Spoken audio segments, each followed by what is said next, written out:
Welcome to Novel Love Hearing. We bring you hundreds of novel audiobooks covering every genre and every kind of story you can imagine. Action? We've got it. Adventure? Absolutely. Horror? Of course. Whether it's the legendary Uchiha massacre or outrageous tales like stealing Naruto's and Sasuke's women, you'll find it here. From epic series like One Piece, Bleach, Fairy Tail, and Hunter x Hunter, to countless other adventures, our library has it all. Love novels but don't have time to read? No worries, just plug in your earbuds, sit back, and let the story take over. Good listening, and happy hearing. What sincere intentions indeed. Denzo coldly snorted, then swept out the door with his sleeve.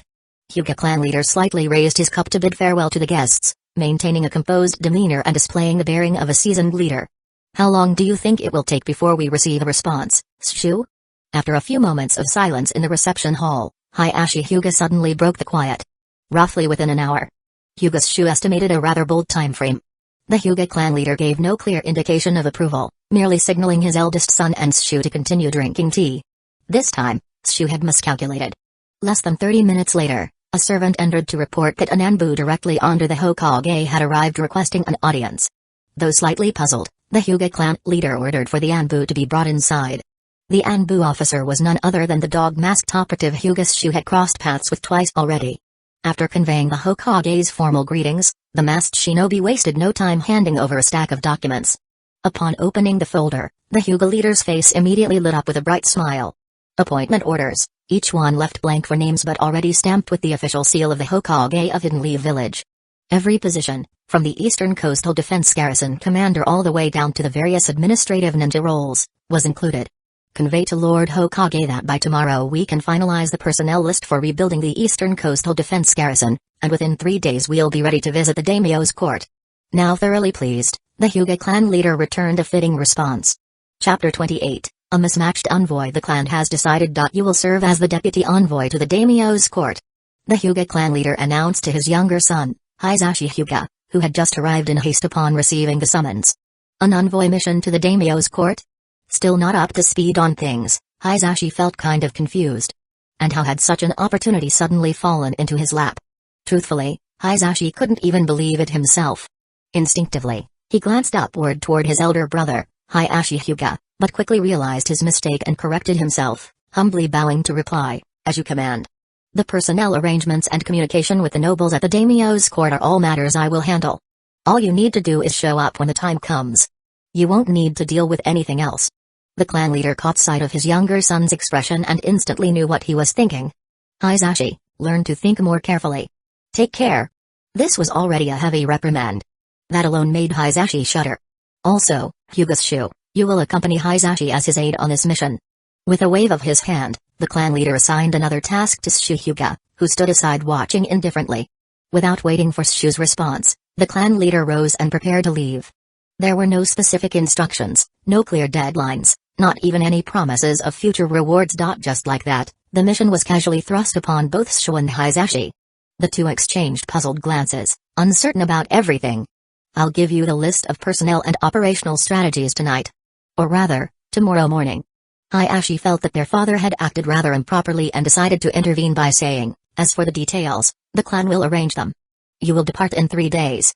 Just wait for further notice." Hearing these words, Shu didn't really mind anymore. He wondered if there was any way to pull strings and get Miharu-san assigned to the escort unit from the policing department. A paid vacation with her would be great. However, there was a problem. Miharu-san was still officially a regular Hidden Leaf Village ninja, not yet part of the policing department. Fine. As soon as their father left, Hisashi stopped pretending. He just nodded glumly and went silent. The look on his face suggested he was probably reflecting on what mistake he might have made to upset their father again. Even after leaving the main house mansion, Hisashi still wore that lost and dazed look, as if he were a loyal hound who'd been kicked for no apparent reason. Hyuga Shu, what exactly did I do wrong? Hisashi couldn't help asking. In terms of strength, he was considered a top talent among his generation in the Hyuga clan. Except during sparring matches against his older brother Hayashi. Where the threat of the caged bird seal kept him cautious. Even most branch house jonin couldn't match him. While Hyuga Shu certainly had some inexplicable, unfathomable methods to defeat him, at least Hisashi still held a certain psychological edge in the gentle fist techniques, believing that after a few years on the battlefield he could develop his own unique skills. Yet no matter what, Today's actions by the Hyuga clan leader left him completely baffled. He really hadn't done anything wrong. So why the scolding? Maybe he was just trying to mind game you, Shu casually replied. What's mind game? Predictably, Hisashi's attention immediately shifted. Nothing. I said the wrong thing. Shu didn't bother explaining terms that couldn't be clarified due to differences in their times and understandings. But I've already tried my best. And just like that, Hisashi was once again overwhelmed by negative emotions. Look, Shu sighed, almost exasperated at how pitiful Hisashi looked. Instead of making things hard for yourself, better make things difficult for others. Once we set off in a few days, just focus entirely on giving Denzo a hard time. Why? This only made Hisashi even more puzzled. Since he'd been summoned last, he still didn't know the full details of Denzo's visit. The head of our house dislikes Denzo greatly, so we must find ways to make Denzo dislike him even more. When Denzo becomes unhappy, our clan leader will be satisfied, and when our leader is happy, you won't need to feel troubled anymore. That's what Shu explained. The reasoning seemed somewhat valid, yet truthfully speaking, it contradicted entirely the education Hisashi had received. So what I'm saying is, instead of stressing yourself out, sometimes you've just gotta lose your cool and act. Shu patted Hisashi's shoulder. Just drop those morals once in a while and live a little. Life looks way better that way. Without waiting for Hisashi to respond, Shu immediately body flickered away. Better to avoid catching the emo vibes from some brooding guy and just focus on enjoying Miharu's warmth and sweetness instead. 3 days passed in the blink of an eye. Over those 3 days, Shu brought up joining the envoy with Miharu. She was interested, but after a moment's thought, she regretfully turned him down. After all, the policing department wasn't her family business. Her father might be one of the high-ranking commanders, but there were still bigger bosses like the chief commander above him, and according to protocol, he couldn't get involved in external operations anyway, so she could only sadly bid farewell to her lover temporarily. As for this, Shu could do nothing either, since obviously the Uchiha clan's list couldn't possibly include Miharu's name. So they could only part ways for now. But needless to say, while both were noble ninja clans, there were still clear differences between the Uchiha and the Hyuga. Miharu Uchiha accompanied Shu Hyuga directly to the clan's weapon shop, where they purchased a huge quantity of specially made explosive tags, high-quality kunai, and other elite martial arts supplies, practically arming him to the teeth. If it weren't for Hyuga Sashu's protest, Miharu-chan would have still dressed him in torso armor bearing distinct Uchiha clan characteristics for this envoy mission. After the two finished their last day of cuddling before departure, Sashu finally received the envoy member list from Hisashi on the eve of their departure. Besides Denzo Shimura, who served as the head envoy under the title of Hokage's second-in-command, and Hisashi Hyuga, who acted as deputy leader with Jonin status, he didn't recognize anyone else on the list. However, judging merely from the clan names listed, this delegation composition appeared extremely complex.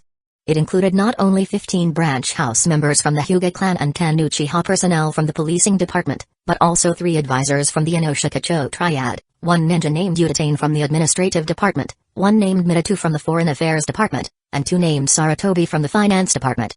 Additional delegates came from various other ninja clans. Pretty much every notable ninja clan in Hidden Leaf Village had managed to sneak in at least one representative.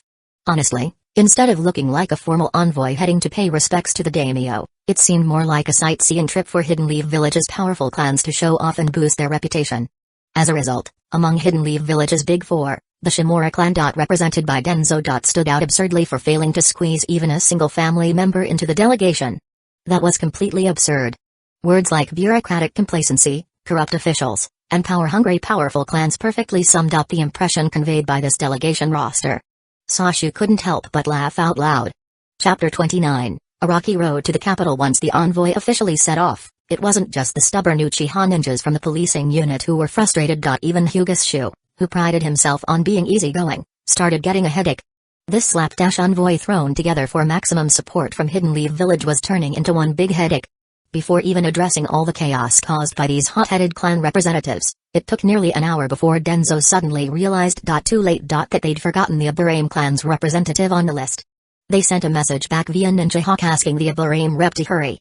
But the administrative department replied saying he hadn't even been informed in the first place. After a heated argument, they ended up having to stop at a small town to wait for the Aburame rep. Who was officially part of the envoy, mind you. As a result, their original plan to arrive at the daimyo's court in the evening was pushed back all the way to around 3 in the afternoon. Send another ninja hawk to the village now. Ask if the Aburame representative has left yet. The captain of the policing unit finally snapped. He couldn't figure out who this baffling envoy member actually was either. Another 10 minutes passed before the administrative department's ninja received confirmation via Ninja Hawk that the Aburim rep had already departed. Just as Denzo was about to issue orders to send search parties, a soft voice called out from behind, "Are you looking for me?" The ninja called out a few times. No response. He tugged on Shu's sleeve again before Shu finally looked back at the ninja who'd seemingly appeared out of nowhere. "If I'm not mistaken, you're the Aburim representative?" Hyuga Shu asked in surprise. "Yes." The ninja gave a slight nod. Clad in a thick, oversized coat, toed sunglasses over his eyes, and a massive gourd strapped to his back, he definitely looked the part of an Aburim ninja. At this interruption, everyone only now noticed the Aburim ninja standing there. "When did you get here?" The policing unit captain stared in disbelief. "About 2 hours ago." The Aburim ninja answered softly. "Then why didn't you say something earlier?" Denzo was starting to lose his cool. "Lord Denzo, I already told you. You even nodded when I spoke." The ninja pointed out calmly. "That's impossible." Denzo froze on the spot. When reminded, he faintly remembered being told something like that earlier. Suddenly, accusing glances flew toward Denzo from every direction. The silent blame for wasting half the day falling squarely on him, the official leader of this important mission.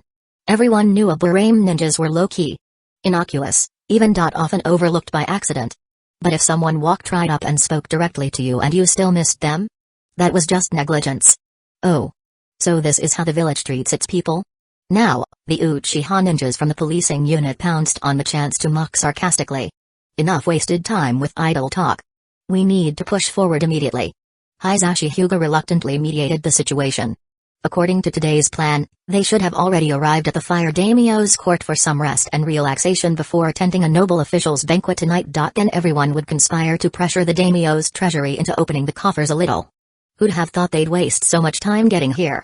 After the entire group rushed forward with maximum speed and finally reached the Fire Daimyo's court, the envoy scattered in different directions after a brief period of rest, while the policing department's special operations unit directly stationed themselves within the palace. Hyuga found this rather puzzling. Each clan will coordinate with its noble allies to collectively pressure the daimyo into approving additional military funding, Hisashi explained upon noticing Shu's confusion. So it's just a group effort to squeeze more funds out of him. Shu clicked his tongue. You should change clothes too. We're accompanying Denzo to meet Prime Minister Kamakura. Hisashi reminded him, the Prime Minister is the most powerful official in the daimyo's court. His Kamakura family is an esteemed branch of the Minamoto line. You'd better show proper respect. Then why invite me at all? Shu asked, confused. The Hokage specifically requested our delegation bring Denzo to the Prime Minister's banquet, Hisashi explained again. To prevent Denzo from acting up during the banquet, several Hyuga Jonin. Including yourself. Will be seated nearby for precaution. Fine. Though puzzled as to why the Hyuga clan, known for keeping itself secluded within Hidden Leaf Village, had suddenly become so assertive upon arriving at the daimyo's court, Shu still complied. Oh right, you can take a military rations pill first to tide yourself over. Hisashi added one last reminder before turning back inside to change into more aristocratic formal kimono attire. Shu had no words to respond. Patting his stomach thoughtfully, feeling genuinely hungry now, Shu couldn't help but feel anticipation toward the upcoming banquet hosted by the Prime Minister. As for those military rations pills, not even dogs would eat that crap. But soon, Shu realized he had set his expectations far too high. Upon entering the banquet hall of Prime Minister Kamakura's residence, there came an endless series of ostentatious formal greetings and pleasantries, followed by polite conversation between hosts and guests filled with veiled rivalry and subtle probing.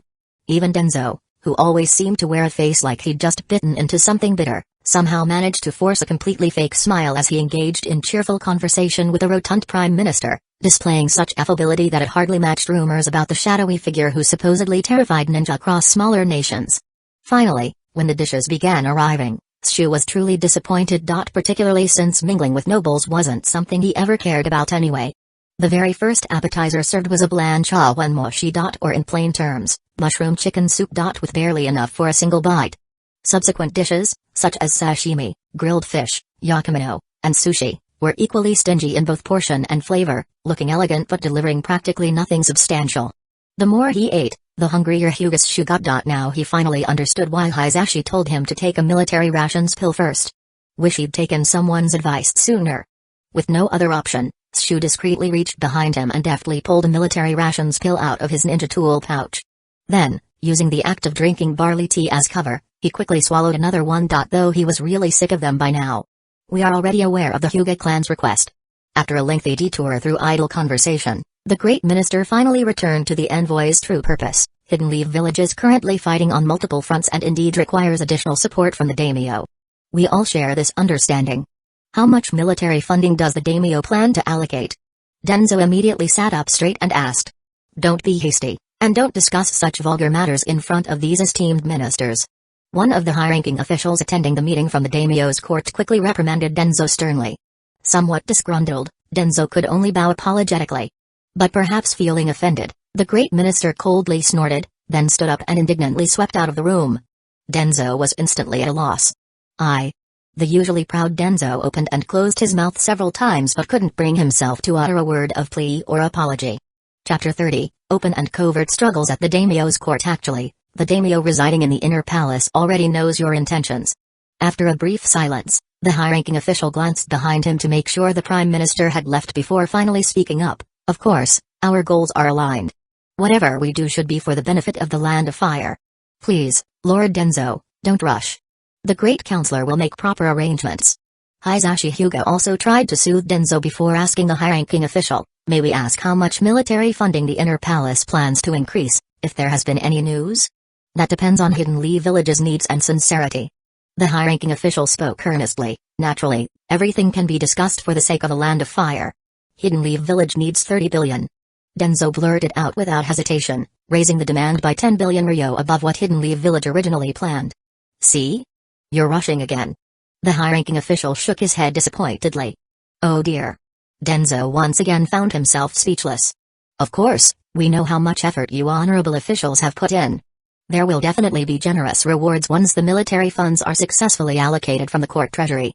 Hisashi Hyuga gave Denzo a look filled with intellectual disdain before sincerely continuing to the high-ranking official, as long as the Prime Minister and other honorable officials are satisfied, everything can be easily arranged.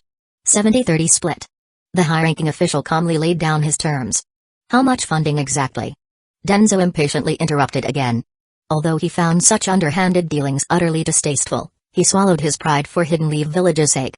After all, what Hidden Leaf Village truly aimed for was 20 billion. Getting 30 billion would mean a 70% share equals 21 billion, which wasn't entirely unacceptable.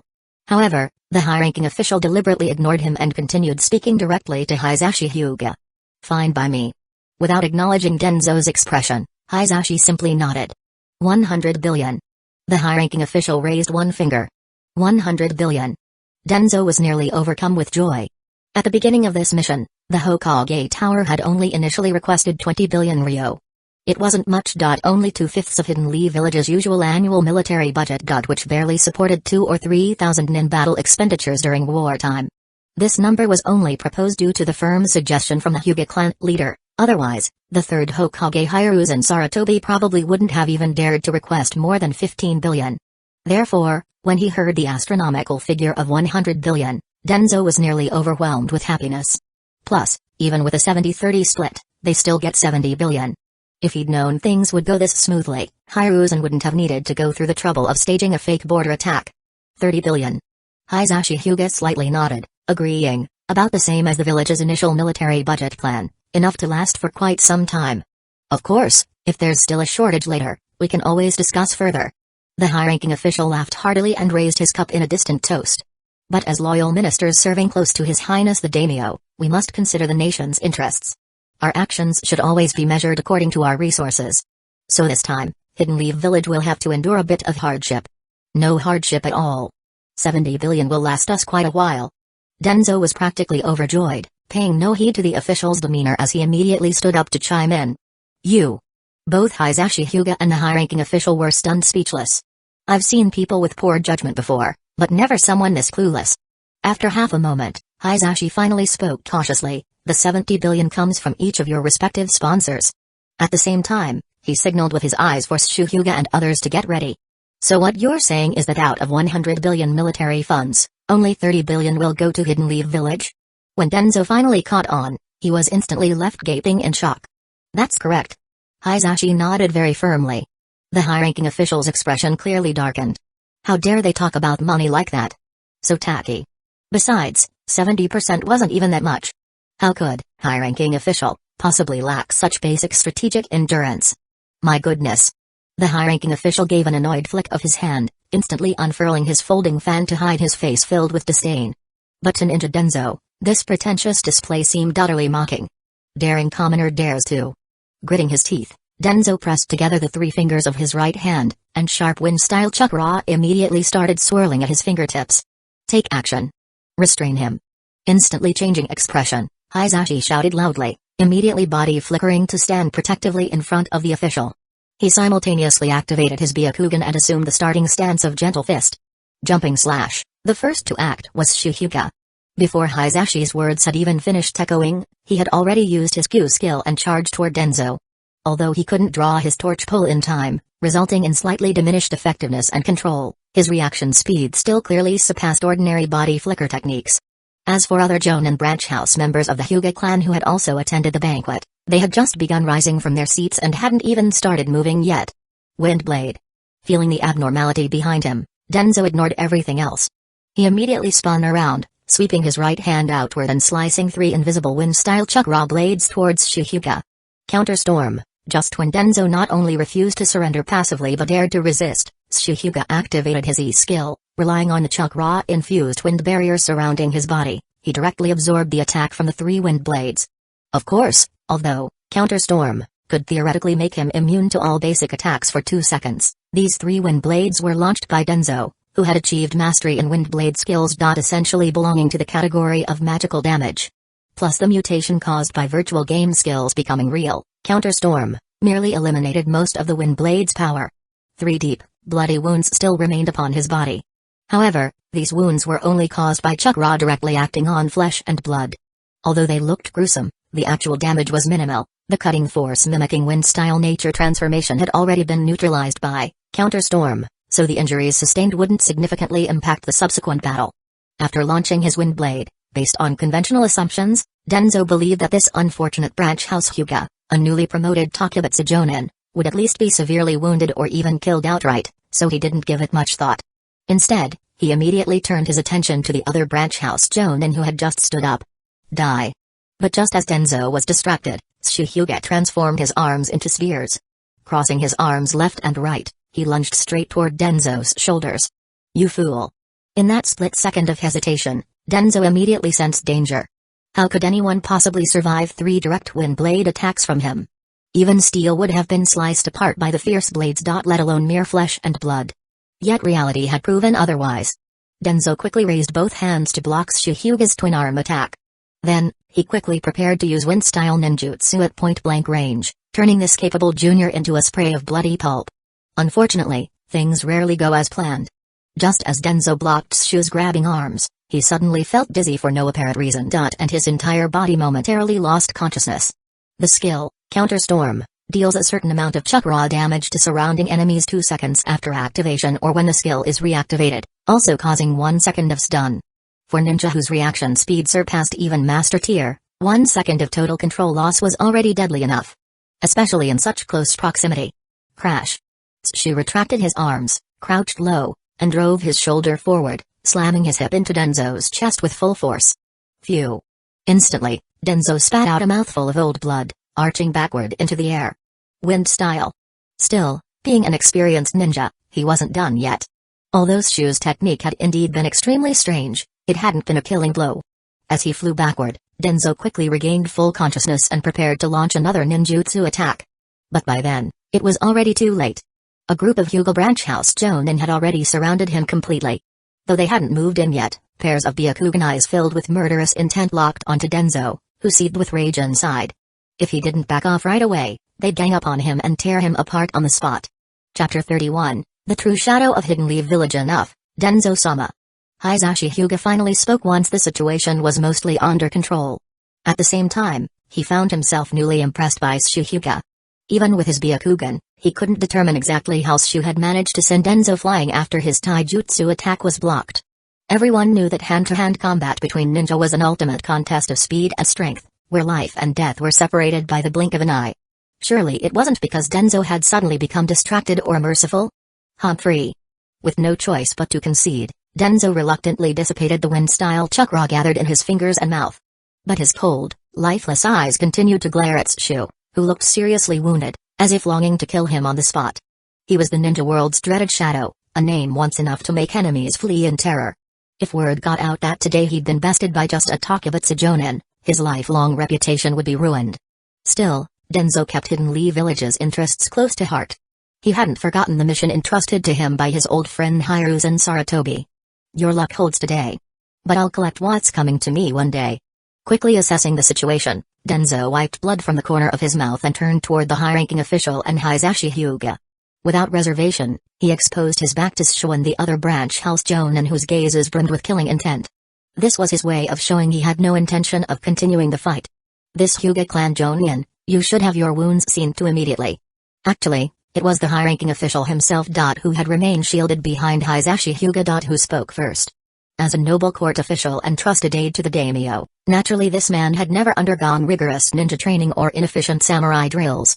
In essence, he was simply an ordinary man in a high position. However, one core skill of leadership was knowing people. Especially identifying what kind of person could prove useful. What was most precious in today's ninja world?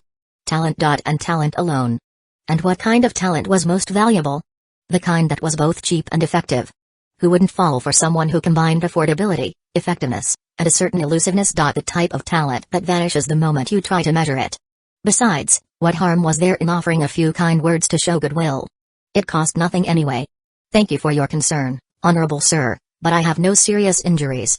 Of course, Shu gave a polite and respectful response, well aware of how to behave in such a situation.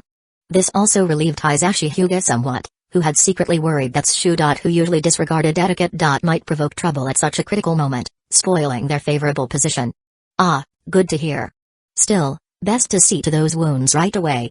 Although Shu's reply wasn't particularly humble, it was respectful enough, quite different from the sour-faced Denzo. Compared to someone like Denzo who flipped the table when things went against him, the high-ranking official found himself slightly more fond of this Hyuga ninja. Grateful for your kindness, then please excuse me. Shu bowed slightly again, then tore off his damaged uniform jacket slashed by the wind blade. From the sealing scroll inside the scroll pouch attached to his chest, he retrieved a packet of blood-clotting powder and sprinkled it onto his wounds.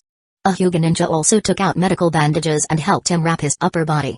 Finally, Hyuga Shu retrieved a set of casual clothes from another sealing scroll, changed into them, and then bowed deeply to the high-ranking official to signal the completion of the treatment. Throughout the entire process of stopping the bleeding, wrapping wounds, and changing clothes, the high-ranking official remained silent, watching every move Hyuga Shu made while completely ignoring the already submissive Denzo. The Hyuga clan truly deserves its reputation as a noble family in the ninja world. Indeed, one outstanding talent after another emerges from your ranks. The high-ranking official accepted Hyuga Shu's bow gracefully and praised Hisashi Hyuga with a look of approval. Hidden Leaf Village can only maintain its status as the ninja world's strongest hidden village with the support of powerful ninja clans. Your praise is too great, replied Hisashi Hyuga. After all, with Denzo still in the room, Hisashi Hyuga had no choice but to keep his response humble. Of course, he only pretended to be modest. Just enough to stay polite. Denzo's expression darkened further. There will be no interference regarding the specific military fund allocations from the Prime Minister's office, nor will we interfere. Therefore, we hope for the Hyuga clan's full cooperation and understanding, said the high-ranking official with a smile. Of course, considering Hokage's request to increase military funding for ending the war, at least 20 billion ryo directly used for reinforcing the Hidden Leaf Village ninja forces is a matter of principle. It must not be compromised lightly. Hisashi Hyuga simply bowed again, but Denzo, who had been ignored throughout, began to sense something wrong. Wait a second. Even if it really was a 70-30 split, shouldn't there still be 30 billion left? How come only 20 billion go back to the village? Could it possibly? A terrible premonition suddenly filled Denzo's heart.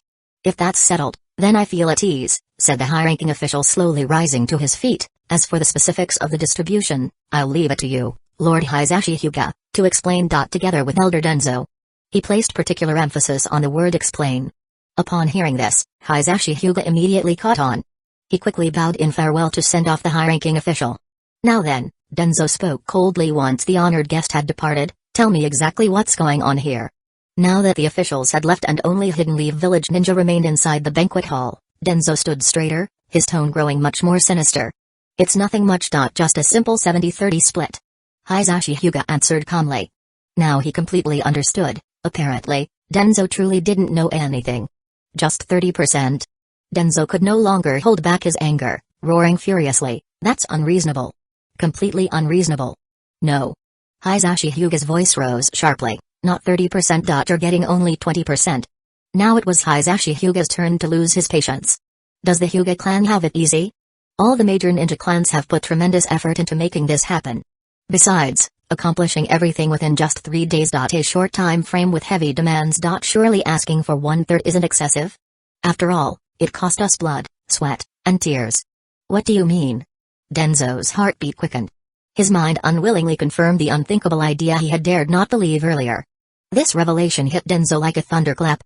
The village requested an additional allocation of 20 billion ryo for military spending, so the Prime Minister's office will approve 30 billion total. The extra 10 billion will then be distributed among the various clans involved as compensation for their contributions. Hisashi Hyuga stated coldly. The people present were all from the Hyuga branch house, except for Denzo, so he had no hesitation in revealing the details. 10 billion. Denzo nearly staggered under the shock. "So you're telling me," Denzo reeled unsteadily, trembling as he pressed on, "that nearly all the ninja clans have already?" "Exactly." Hisashi Hyuga nodded firmly. "Not only the Hyuga and Uchiha, but also Sarutobi, Inoshikacho, Inuzuka, Aburame, Utatane, and Mitsu." He listed all the ninja clans participating in this coalition without pause, then added, "Every family has a share." Of course, there was an exception, the Shimura clan, Denzo's own clan. "I thought the title Shadow of the Ninja World was ruthless enough." Denzo, completely devastated, could no longer maintain his composure. A tear rolled shamelessly down his aged face as his frail body swayed and collapsed onto the ground. He wailed bitterly, "But now I finally see. It's you ninja clans who are truly the shadow of Hidden Leaf Village." Chapter 32, The Ubiquitous Worms. To be honest, it wasn't just Denzo who suffered a severe blow. Even Hyuga Shu, who had long anticipated the darkness within Hidden Leaf Village, and the other branch house Jonin loyal to him felt their moral foundations shaken. After all, they were all ninja of Hidden Leaf Village. Even if they didn't believe in the will of fire, they'd still been somewhat influenced by it over the years, and generally speaking, their sense of moral bottom line hadn't been that flexible. But, according to information spilled from Hisashi Hyuga's mouth, Hidden Leaf Village was rotting down to its core. It wasn't just those powerful noble families. Even the Hokage and the 2 advisors' clans had joined in on the extravagant feast of embezzling special military funds. Now, ironically, of all the powerful figures in Hidden Leaf Village, the so-called Elite Four, the one known for being the most ruthless, Denzo, now seemed almost virtuous by comparison. Why don't you try to temper your grief and accept fate with composure?" She hesitated slightly as he tried to comfort the grief-stricken Denzo. As for whether his choice of words was appropriate, no one really cared at this point. That said, it wasn't out of kindness from Sashu either, rather, Denzo's wailing sound was simply unbearable to listen to. "You worms." Judging from his reaction, Denzo clearly had no intention of accepting the sympathy. "Humphrey." Hyuga Shu snorted coldly, casually pressing a point behind his ear, temporarily dulling his hearing. "Lord Denzo, you truly didn't know anything about this?" Honestly, Hisashi was genuinely surprised. In his view, these kinds of things were perfectly normal. Not even worth talking about. Besides, isn't everything okay as long as Hidden Leaf Village achieved its original goal? Was the process really that important? They were just siphoning off a bit of the daimyo's treasury together. So what's the big deal? Perhaps the daimyo himself already understood perfectly well, regarding it as an act of generosity showered upon his subordinates. But Denzo ignored them completely, tears flowing freely from his eyes and soaking large patches of the tatami beneath him, looking truly heartbroken. This has always been an unspoken custom in Hidden Leaf Village, a reward from the village for each ninja clan's contributions. Hisashi patiently explained. These rules have actually been in place for many years since the third took office. To be honest, if you really didn't know about this, then you've truly been. This sentence appeared somewhat problematic as he spoke. Thus, Hisashi paused, deciding not to speak further. Yet precisely this was what caused Denzo the greatest sorrow. For so many years, I remained hidden in darkness, acting as the third's shadow and doing countless things. Denzo, whose lips were still trembling continuously, struggled to stand up, wiping away the tears from his face in one sweep while whispering softly. "I thought I had borne all the darkness alone. Never did I expect. Never did I expect." Then, Denzo stopped paying attention to the gathered Hyuga ninjas, staggering unsteadily toward the door. Hey, Lord Denzo." Worried that Denzo might do something reckless in this irrational state, Hisashi hurriedly ordered the branch house ninja to follow closely behind. He didn't really care whether Denzo lived or died, but it would be best if he didn't die at the daimyo's court, especially without even the slightest connection to the Hyuga clan. Otherwise, that old monkey in the Hokage Tower would surely use it as an opportunity to stir up trouble. Get away. Denzo suddenly flung his hand up, knocking away Hisashi Hyuga's arms that were reaching out to help him stand. Hyuga immediately frowned. The branch house Jonin instantly caught on and turned their icy stares toward the rude Denzo. Frankly speaking, in terms of pure strength alone, Denzo was actually superior to these Hyuga ninja. But unfortunately, after losing his temper and attacking, he accidentally fell into Hyuga's trap, and was later harshly shaken by reality until his beliefs about the ninja way were nearly shattered completely. Right now, he could barely display even 1/10 of his true power. Thus, under the intimidating stares of the branch house Jonin, Denzo could only accept Hisashi Hyuga's kindness and let himself be supported back to his room within the envoy's quarters. Once they'd settled Denzo into his room, his face twisted with bitterness yet unable to do anything about it. Hisashi Hyuga carefully arranged for 4 branch house Jonin to monitor him in 2 shifts, preventing the emotionally unstable Denzo from causing any trouble. After everything was done, Hisashi Hyuga sighed to Hyuga, seriously, wanting to do something for the village yet not even being understood. Don't even know what those desk jockey higher-ups are good for anyway. Even a man like Hyuga, who had lived 2 lives and had been thoroughly tainted by the information chaos of the modern era, didn't know what to say. After all, no matter which dynasty across time and cultures, skimming off 8/10 of wartime military funds is straight up insane. Let's go. I know you haven't eaten enough yet, so we'll just grab a drink together. Hisashi pulled Shu toward the banquet hall in the embassy district. He knew Shu never cared about the ninja's 3 forbidden taboos, so he didn't mind that Shu was still underage according to Hidden Lee Village's laws. Hisashi arranged for regular human servants in the banquet hall to prepare a table full of drinks and dishes, then began toasting with Shu. As they drank more wine and enjoyed several courses, their initial tension gradually faded away along with the clinking sound of their glasses. Oh right, there's something I forgot to give you. Hisashi let out a belch, fumbled inside his robe for a while, and then handed over a bottle the size of a fist. This is... Shu raised an eyebrow and reached out to accept it. This was entrusted to me by Father Head for you. A slightly drunk Hisashi swayed as he spoke. This is a very precious item. A secret medicinal potion from the Kaguya clan. It significantly enhances physical strength. You probably already know about the Kaguya clan, currently affiliated with Hidden Mist Village, right? Their Kekkei Genkai Shikatsu Myaku is known as the strongest defense, capable of even nullifying damage from high-level ninjutsu. So taking this stuff'll make my body immune to mid to low-tier jutsu? Shu raised his eyebrows again, somewhat incredulous. That won't be necessary, said Hisashi Hyuga. But at the very least, it can save several years of training time, effectively and relatively safely enhancing physical strength. Exactly how high a physical strength enhancement tier could it bring? And what are the specific side effects? Hyuga examined the vial in his hand again, noticing that the sealing tag on its lid was covered in tiny writing. Instructions and precautions about the medicine, smaller than ants. If not for the exceptional eyesight common among Hyuga ninja, no one would have noticed such minuscule text. Have to be applied externally, have to be ingested internally. Shu studied it carefully but found nothing particularly unusual. This so-called Kaguya secret medicinal potion seemed basically similar in usage to ordinary ninja medicine. At the very least, it can protect against injuries from gain-in-level kunai attacks, Hisashi answered somewhat uncertainly. However, due to its unknown Kaguya-originated ingredients, this potion tends to intensify one's emotions in a severely negative way. Since the founding of Hidden Leaf Village and our separation into 2 major ninja villages with the Kaguya, no one has used it anymore. Still, if it's you, Shu, there shouldn't be a problem. After all, your temper is already notoriously short. Perhaps the negative effects of this medicine won't be that severe on you. Now I get it. Shu cursed inwardly but maintained a blank expression as he asked, still, I suppose the clan head didn't bestow such a valuable medicine without reason? Hisashi nodded slightly but offered no further response. This Kaguya secret medicinal potion was originally intended to be exchanged. According to his elder brother Hisashi Hyuga's plan, it was meant to trade for boxing manual. Shu's self-created boxing manual, the 8 boxing techniques. However, because of getting overly drunk, he had given away the potion before actually negotiating the trade. Knowing his own personality, Hisashi probably wouldn't have known how to bring it up. If Shu hadn't mentioned it first. Let's get straight to the point, Shu said, pouring Hisashi another cup of sake.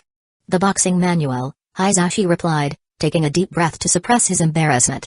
Specifically, your original 8 boxing manual. The clan intends to implement it among branch house ninja assigned to active combat missions. Sure, Shu immediately agreed without hesitation. You see? Hisashi had intended to continue persuading him, but suddenly realized Shu had already agreed wholeheartedly. It's just a boxing manual. Hardly something worth fussing over. Compared to the 8 boxing techniques he'd created by loosely borrowing elements from Baji Quan from his past life, Shu felt this potion could benefit him far more directly. I do have one condition though: if any branch house ninja later creates variations or evolves styles based on the 8 boxing techniques, they must hand over the corresponding boxing manuals to me. No problem at all. Hisashi voiced no objection whatsoever, readily patting his chest in assurance. I'll get the manual ready and give it to you tomorrow. Without hesitation, Shu stored the vial away, raised his cup in a toast, and drained it in one gulp. Oh right, Shu, do you also think some ninja clans are too scheming? So much so that they're secretly weakening the village itself from within? Even if you, being part of the branch house, still hold resentment toward the clan. As long as your skills are strong enough, the clan head will still let you learn the higher levels of the gentle fist. But then again, what about the non-clan Geinin? Hisashi Hyuga's voice grew more intense as he waved his arms around, his expression slightly wild and confused. All they can rely on is their team leader, but most of these so-called team leaders for commoner Geinin are just chunin who've hit a dead end in their careers. What could they possibly offer? As the war drags on, the village takes an increasing share from missions while prices keep rising. They're stuck doing low-paying D-rank missions but still have to pay for their own ninja gear. Before long, even a simple bowl of ramen feels like a luxury. You've had too much to drink, Shu said calmly. That didn't sound like something someone born into a powerful, privileged family would say. It would make perfect sense coming from a seasoned Geinin who had suffered hardships. If Hisashi's chakra signature hadn't remained constant, Shu might have suspected he was possessed by some parasite. That's exactly what I'm saying. Not just our Hyuga clan, but the whole of Hidden Lee village has already rotted from the inside out. Grabbing Shu's arm, Hisashi shook it furiously while shouting, but those leeches in the Hokage Tower have been oppressing the ninja clans. Not only the Uchiha, but us too. Remember this. If the higher-ups ever start acting nice, that means they're planning something shady. Don't forget. The family should be your only stronghold. Once he was done talking, Hisashi suddenly dropped his head sideways and seemed to fall right asleep. One rotten piece of leadership can rot the whole village, Shu sighed, shaking his head. He stepped forward to adjust Hisashi's posture, tidied his clothes slightly, then called over an experienced jonin close to Hisashi, entrusting him with taking Hisashi back to his room. I'm fine. Hisashi insisted.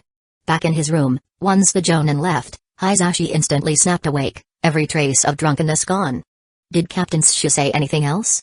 Hisashi subtly rubbed his temples, scanning the room to make sure no one else was around, before whispering cautiously. He didn't. The jonin shook his head. I see. Hisashi rubbed his forehead again thoughtfully. He had finally learned from his elder brother Hisashi how to create personas and plan strategic pawns, though he wasn't sure how effective this strategy would turn out to be.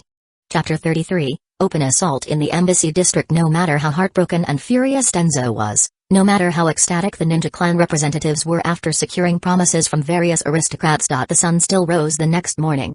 After composing himself and tidying his attire, Denzo, serving as chief envoy, slowly stepped out from the lodging that had been under constant surveillance by jonin of the Hyuga branch house throughout the night. He joined the other ninja clan representatives who, after feasting and drinking with the nobles of the daimyo's court the entire night, now yawned while waiting to enter the palace for their audience with the daimyo. Honestly, Denzo was taken aback by how wild the Hidden Lee village reps were acting right now. Unlike their usual cautiousness back in Hidden Lee village, ever since leaving Hidden Lee village these representatives had become somewhat more vigilant in their actions. But stranger still, they acted like they didn't care anymore. It seemed contradictory, but Denzo knew his instincts were sharp. Their attitudes remained as respectful as always. Well, except for the Hyuga clan and Uchiha clan. But whether it was just his imagination or not, Denzo couldn't help but feel that there was something strange about the way they looked at him. After much thought, Denzo finally realized belatedly what it was. Their eyes revealed disdain. That's exactly what it was. Disdain. Still, after being severely humiliated all night long by the collective, Byakugan, glares from the branch house jonin, Denzo had become more calculating than before. Thus, despite his inner turmoil, he still managed to maintain a slightly strained smile on his face as he exchanged idle chatter with those representatives who each harbored different thoughts. After pretending to engage in small talk for some time, a chamberlain from the inner palace finally arrived at the embassy district accompanied by a squad of samurai, summoning the Hidden Lee village delegation to follow them into the palace for the audience. Wait. Just as the envoy members were preparing to depart, a senior samurai bearing 2 ceremonial flags strapped onto his back suddenly shouted furiously, drawing numerous curious glances from the ninja present. No ninja tools or weapons are permitted when appearing before the daimyo.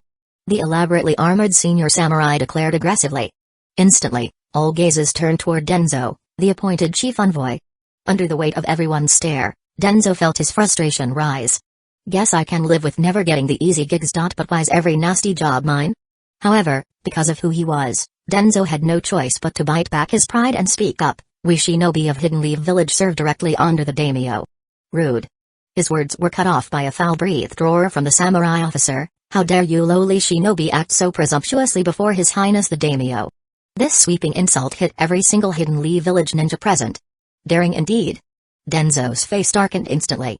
Hidden beneath his sleeves, his fingers clenched together as chakra began to surge through his fingers. But after hesitating for several seconds, he ultimately held back. Although this samurai was overstepping, judging by his attire, he was likely one of the daimyo's personal guards.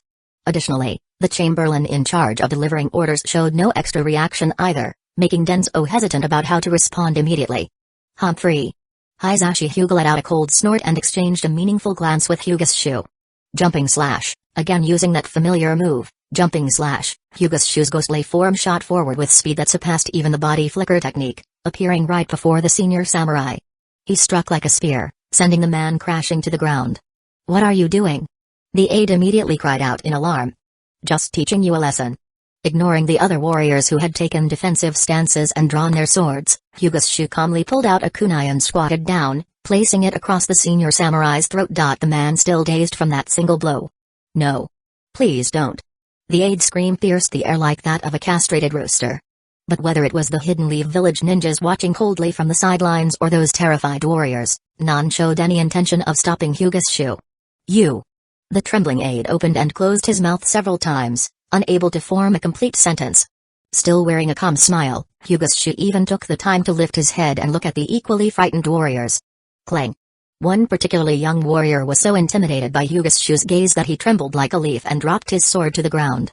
This only made the others flinch again, their expressions growing even more fearful. As one of the daimyo's personal guards, these senior samurai held prestigious positions and formidable power. Besides their traditional swordsmanship skills, they also wielded chakra energy. In normal circumstances, they could match the daimyo's guardian ninja evenly in combat. Yet this man had been knocked unconscious with just one blow from a Hidden Leaf Village ninja. And now seemed intent on committing outright murder. How could the warriors not be terrified? Enough already. Let that be a warning. Though secretly quite pleased, Denzo maintained a tight expression as he spoke up. Kill him. Hisashi Hyuga said simply. Gurgle. As Hyuga's shoe dragged the kunai across his throat, the senior samurai emitted a pitiful shriek like a chicken about to be killed. Don't worry. Hyuga's shoe's smile grew wider. Just take a breath. Breathe through it. As the kunai cut deeper, blood spurted out, staining the ground with an ominous black hue while the sweet metallic scent of blood spread through the air. The ninjas watched it all unfold with cold amusement, but the sheltered aides and warriors had never witnessed such brutality before. They were utterly horrified, trembling with terror. Because the kunai's blade was quite short, Hyuga's shoe had to drag it back and forth for a long while before finally severing the senior samurai's head from his body. Then, grabbing the hair on the severed head, he lifted it up and stood, turning toward Hisashi Hyuga and asking, should I carry this gift all the way into the palace for audience? No need. Hisashi Hyuga replied calmly without any change in expression. Well then. Hyuga's shoe wiped the bloodied kunai clean against the hair on the head before tossing it aside carelessly, treating it like discarded trash. Throughout the entire act, he remained calm and emotionless, as if he had simply crushed an insignificant ant. That's right. Speaking of which, the so-called quality of the Uchiha clan's ninja tools is nothing special. Hyuga's shoe calmly returned a kunai still stained with traces of blood into his ninja tool pouch, a specialized pouch for storing ninja tools, then remarked to Captain Uchiha from the policing department's special operations unit, it took so long to finish him off. It was such a hassle. Who told you not to invest in premium grade tools? The captain grinned revealingly. Next time I'll have Miharu show you around my family's weapon shop, a shop specializing in ninja weaponry. You'll find top-notch quality at unbeatable prices. This refined yet oddly eccentric ninja perfectly suited Shu's taste. No wonder Miharu chose this man for her affection and respect. It's just a shame that he's from the Hyuga branch house. Or he would have been even more perfect. Sure thing, I'll stop by next time. Shu nodded slightly, disregarding those terrified quail nearby as he gestured politely toward the composed envoy members. Hisashi Hyuga, his expression gradually showing subtle arrogance, tidied up his clothing and strode past Denzo, who remained rooted on the spot. He led the envoy's clan representatives toward the embassy district entrance. Denzo, his expression changing constantly, finally began walking once half the envoy had already passed by. Yet instead of joining the envoy group, he walked alone on one side. He walked alone and isolated, like a wandering soul. Chapter 34, Blood spattered 5 steps before the throne. From both the perspective of the Hidden Leaf Village and the Land of Fire, the ninja clan representatives, especially Hyuga Shu's actions, could hardly be described even as overbearing. Killing was nothing unusual for ninjas, but who they killed made all the difference. A single word of disagreement, and in full view of the daimyo's attendants and a group of samurai, they beheaded a high-ranking samurai retainer. Was such a violent and malicious act any different from openly defying royal authority? Therefore, Denzo felt bitter inside. He could find no trace of sweetness in this visit to the daimyo's court at all. The path from the embassy district to the daimyo's palace wasn't long, and the ninja members of the envoy walked at a relaxed pace, so the news of the Hatamoto's death reached the inner palace quickly. Thus, when the envoys arrived at the palace gate, shadows flickered atop the towering walls. Occasionally, bright flashes of blades gleamed. It was clear the nobles within had already made some preparations, or perhaps were simply putting on a show. This was the moment when the daimyo's personal attendant needed to step forward. Under the intense gazes of the ninjas, the trembling attendant staggered ahead and quietly reported details to the armored inner minister stationed at the palace entrance. But the inner minister only half-heartedly listened to a few sentences before waving his hand dismissively. The attendant retreated nervously, and the inner minister then called out toward the envoy, "His lordship has summoned the Hidden Leaf Village representatives inside." Thus, the daimyo's elaborate display of martial power easily became nothing more than decoration. Representatives from each ninja clan accepted this without question, as if it were nothing unusual. Although countless sinister plots churned through Denzo's mind, he outwardly maintained an expressionless composure. Even upon entering the palace gates, the Uchiha squad leader exchanged a firm handshake with the inner minister. This sight astonished Hyuga Shu. Although he knew that last night the representative of the Uchiha clan had entered the palace to meet an important figure, he had never imagined their connection ran so deep. The Uchiha clan supports the daimyo's legitimate heir, and this inner minister is indeed a relative from the heir's mother's side. Without glancing sideways, Hisashi Hyuga whispered directly into Shu's ear using chakra-based sound transmission, while the latter wore an expression full of realization. Still, the battle for the daimyo's succession has not yet concluded. Though the legitimate heir holds righteousness, there also exists a beloved eldest bastard son ahead of him in line. So that's what the Uchiha have been plotting. Shu responded using the same chakra-based whispering technique. Ambition too great. Although great rewards await upon success, failure could bring complete destruction upon the entire clan. Thus, engaged in secret conversation, the delegation arrived before the main hall of the palace. Only after going through another set of ceremonial procedures. Reporting names, exchanging formal greetings, and requesting entry. The envoys finally entered the palace calmly to pay homage to the daimyo seated high behind thick curtains. "You've traveled far from Hidden Leaf Village. Please be seated," the daimyo replied in a cold, shrill voice reminiscent of a calling crane. The Hidden Leaf Village ninjas bowed again in gratitude before taking their respective seats according to rank. It was only then that Shu began observing the people gathered inside the hall. Besides the Hidden Leaf Village ninjas, there were also noble courtiers dressed in luxurious robes, exuding an air of wealth and extravagance one could instantly tell was priceless. Apart from these good-for-nothings who feasted on the nation's payroll, Hyuga Shu also noticed among the attendees several individuals who clearly emanated chakra energy yet wore lavish attire. Moreover, one of them was a trained censor. Whilst Shu was openly scrutinizing him, this man immediately turned his head and shot Shu a fierce glare. However, to Hyuga Shu, such a threatening stare was utterly insignificant. His Highness has already acknowledged Hidden Leaf Village's request. However, we would still like to hear details regarding the current situations at various fronts. After a round of polite greetings, the left court minister. One of the daimyo's senior officials. Rose and asked. The ninja encampments guarding each border of the Land of Fire have all firmly held their ground. Although the enemy's forces are vast, they still haven't managed to breach Hidden Leaf Village's ironclad defense. Denzo, leading the Hidden Leaf Village delegation, chose his words carefully in response. Though the clan representatives had already celebrated last night, Denzo's cautious nature refused to let even a small mistake slip by in this formal setting. The enemy's forces are vast. Before the yet-to-speak left court minister could respond, The same elaborately dressed ninja who had been locked in silent staring contest with Shu earlier loudly interjected, "Isn't that precisely because your so-called Hidden Leaf Village ninjas are incompetent?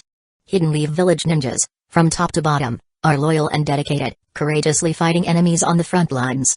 Such words surely must be aware of how deeply they might wound the morale of those brave warriors on the battlefield. Denzo immediately retorted. "What do you mean by loyal? Do you mean your people only obey the Hokage, ignoring the daimyo?" The richly dressed ninja fired back quickly. "If it weren't for the incompetence of Hidden Leaf Village's ninjas, why hasn't the war concluded decisively yet? Wasting resources at the borders without making even an inch of progress truly damages the prestige of the Land of Fire. Hidden Leaf Village defends against Hidden Sand Village to the west, resists Hidden Stones Village to the north, vigilantly watches over Hidden Clouds Village, and repeatedly defeats Hanzo's Rain Ninjas. How can such tremendous achievements be discarded by mere words?" Denzo bellowed in reply. "Rather than questioning us, you should reflect on yourselves. You parasites who feast on the daimyo's rice yet contribute nothing but burdens to the country." The Guardian Ninjas Shu watched coldly, lost in thought. And that was exactly what the Guardian Ninjas were hoping for. "You have insulted the honor of the Guardian Ninjas. I challenge you to a duel." The elaborately dressed ninja stood up furiously, shouting aggressively, "You! Yes, you! I challenge you to a duel." The finger he raised pointed directly at Shu. Who looked utterly bewildered at being singled out. Setting aside whether or not ninjas actually had traditions of dueling, what did this have to do with him anyway? If a duel was really necessary, shouldn't it be Denzo accepting the fight? Besides, although Shu never took seriously those powerless daimyo officials and puppet-like aristocrats, would starting a fight inside the palace chamber even be appropriate? Looking around at the members of the envoy, Shu suddenly realized something. Among all the Hidden Leaf Village ninjas present in this delegation, perhaps he was indeed the youngest. Going for the weak ones, huh? Hyuga Shu chuckled, then rose to his feet without sparing a glance at the others' reactions. He casually unsealed a torch pole weapon from a ceiling scroll and began tapping it idly against the golden tiles on the ground. Even now, the daimyo seated high above remained silent like a stone-faced idol. "Protect the daimyo." Gritting his teeth, Denzo sharply signaled the order with a decisive wave of his hand. This time, the Hidden Leaf Village ninjas did not challenge him. Instead, they instantly body flickered forward toward the elevated seat. Except for the Guardian Ninja who had openly provoked them, all 5 remaining Guardians sprang into action to block their advance. Additional figures swiftly emerged from behind the hall, positioning themselves beneath the daimyo's throne to cut off the Hidden Leaf Village ninjas' path. Thus, both sides stood armed and face to face directly before the daimyo's seat. Hisashi Hyuga immediately body flickered to the side of the Minister of State to offer protection. As for the daimyo himself, he still sat motionless like a statue of a clay Buddha.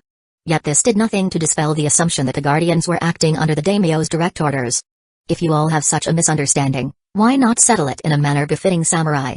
At this moment, the Minister of State spoke, "But let us not spill blood within the daimyo's sacred halls." Hisashi immediately shot Shu a meaningful glance. "Got it. Better to draw blood than play games." Shu nodded with full understanding. Although he lacked deep knowledge of Fire Country's political landscape, that wouldn't stop him from handling things his own way regardless. As chakra surged into the torch pole, its tip flickered with an invisible chakra flame. As the courtiers stepped aside to clear space, the Guardian Ninja who had issued the challenge slowly drew his hand across the hilt of his large katana, crouching forward slightly as he lightly bounced in place. Judging by this stance, he no longer looked like a ninja, but more like those famed warriors from the Land of Iron. Meanwhile, Shu held the center of his torch pole horizontally across his chest, chakra already building within him. Shinenjiki Aikido Sen. True shadow style, single sword flash. With a loud cry, the Guardian Ninja threw his body forward to the right while his back foot came down heavily, stamping the floor with a resounding thud. From the force of the movement, it was clear he intended to strike from Shu's left side. A chakra-imbued samurai from the Land of Iron. Hisashi, guarding the Minister of State, changed expression instantly. Though the samurai factions were nearly wiped out when the rise of ninjas began, many remnants survived by seeking refuge under noble clans. After the one village one country system was established, they even managed to install a samurai-appointed daimyo and founded a nation where samurais ruled as the governing class. Furthermore, precisely because of the decline of the samurai class, various countries' daimyos grew eager to recruit or train samurai as personal forces to balance the power of the ninjas. As a result, samurais from the Land of Iron found opportunities to travel throughout the ninja world and serve under local noble families as their retainers. Of course, it wasn't that daimyos couldn't afford ninjas. It was simply that samurais offered better cost performance. Back to the story. As the guardian ninja prepared to strike Hyuga's left flank, Shu subtly turned his body as well, shifting the torch pole toward the left. Good opening. The guardian ninja's steps twisted eerily. His body, originally rushing toward Hyuga's left side, veered sharply to the right, lightning fast. Body flicker technique. At the same time, the katana at his waist began revealing a glint of cold light. Flashy, but useless. Hyuga's had already seen through these small details. This was exactly the moment he had been waiting for. Quick draw severance. Flash. As the skill activated, Hyuga's vanished from his spot like an illusion. The guardian ninja's cleave at waist height slashed through empty air. Impossible. Before the stunned guardian could even retract his blade, a chilling gust of wind brushed against his neck. Jumping slash. After flashing away from the fatal strike, Hyuga's locked onto the guardian ninja's head. He leaped forward and swung the torch pole toward his opponent's neck. Bang. Blood, brains, and bone fragments sprayed in all directions. The hall quickly filled with a bloody stench. The decapitated body froze mid-strike, still locked in its sword-swinging pose, but blood from the neck already spurted up to the palace ceiling, staining the magnificent dome beyond recognition. Hyuga's was extremely satisfied that his workmanship managed to crack open the skull without toppling the body. Clearly, his control over strength had reached unparalleled mastery. Moreover, the sound of the torch pole crushing the skull was quite pleasant to hear. Pleasing sound meant a good head. With a swift kick, Shu sent the lifeless body crashing to the floor. Then, with a casual flick of his hand, he sent the remnants of brains stuck on the tip of the torch flying toward the high seat. Your lordship, the mission has been completed. All traitors in this hall have been eradicated. Hyuga's elegantly performed a bow, and then activated his chronicle artisan skill right inside the court. Chapter 35, 7 Kai within, all become enemies of the state. The bloody palace was deathly silent. Even the minister of state, who had deep ties with the Hyuga clan, turned pale, seemingly nauseated. Though the courtiers and nobles were not decent people, at their worst they were merely corrupt. Such a gory scene at such close quarters was still rare. The guardian ninjas who rushed out from the rear upon the outbreak of conflict stood firm before the high seat facing the Hidden Leaf village ninja, but their faces darkened, too stunned by the intimidation of witnessing a killing in front of the sovereign to take further action. As for the nobles themselves, each calculating his own interests internally, their expressions could truly be described as all sorts of ridiculous sight. Some looked terrified and couldn't sit still, others felt their stomachs churning and vomited on the spot, worse yet, some simply fainted dead away. These over-the-top reactions fit the stereotype of useless, gluttonous nobles to a T. However, among them were those sharp-minded enough to recover from shock, beginning to ponder the implications behind Hyuga's twisted words. Though it had been outrageous indeed to publicly denounce daimyo-affiliated samurai dressed as guardian ninja as rebels, wasn't it actually also providing a way out? It might be an uncomfortable step, but still acceptable. Otherwise, nobody would have known how the daimyo could respond after witnessing Hidden Leaf village ninja commit murder right in court. In short, what these nobles truly hoped now was that the daimyo would accept this convenient excuse. At worst, later on the Hokage himself could just apologize over a few cups of sake. What's the big deal? There's no need to escalate things so seriously. After all, 80 billion out of that 100 billion military fund was tied up in their interests. Yet, the daimyo seated high behind the curtains showed no visible reaction, sitting as still as a wooden idol, giving absolutely no response to Hyuga's provoking words. As the stench of blood spread outward, faint unrest stirred outside the hall, though under the inner minister's strict control, there hadn't been any further rash actions yet. Some of the nobles began feeling anxious, mentally calculating how many private troops and retainers they each had, whether enough were available, and if there'd be time to mobilize them. Meanwhile, disregarding any misunderstanding this might cause the daimyo, the minister of state began whispering urgently with Hisashi Hyuga. The atmosphere inside the hall grew heavier by the minute, expressions on the nobles increasingly peculiar, while even the Hidden Leaf village ninjas started showing signs of unease. They couldn't just go replacing the daimyo so quickly. Not until everyone's interests were squared away. Murdering within the palace walls is nothing short of regicide. Finally, a blonde male guardian ninja, obviously their leader, spoke up slowly. But his words caused the Hidden Leaf village ninjas to reach toward their ninja tool pouches. Hyuga, you're only a newly promoted Takebutsu Jonin. You shouldn't be acting so arrogantly. The blonde man ignored the killing intent radiating from the Hidden Leaf village ninjas and continued, if you tell us who's pulling your strings, maybe we can show leniency. You actually remembered my name? Touching. Hyuga raised one eyebrow slightly, eyes narrowing momentarily.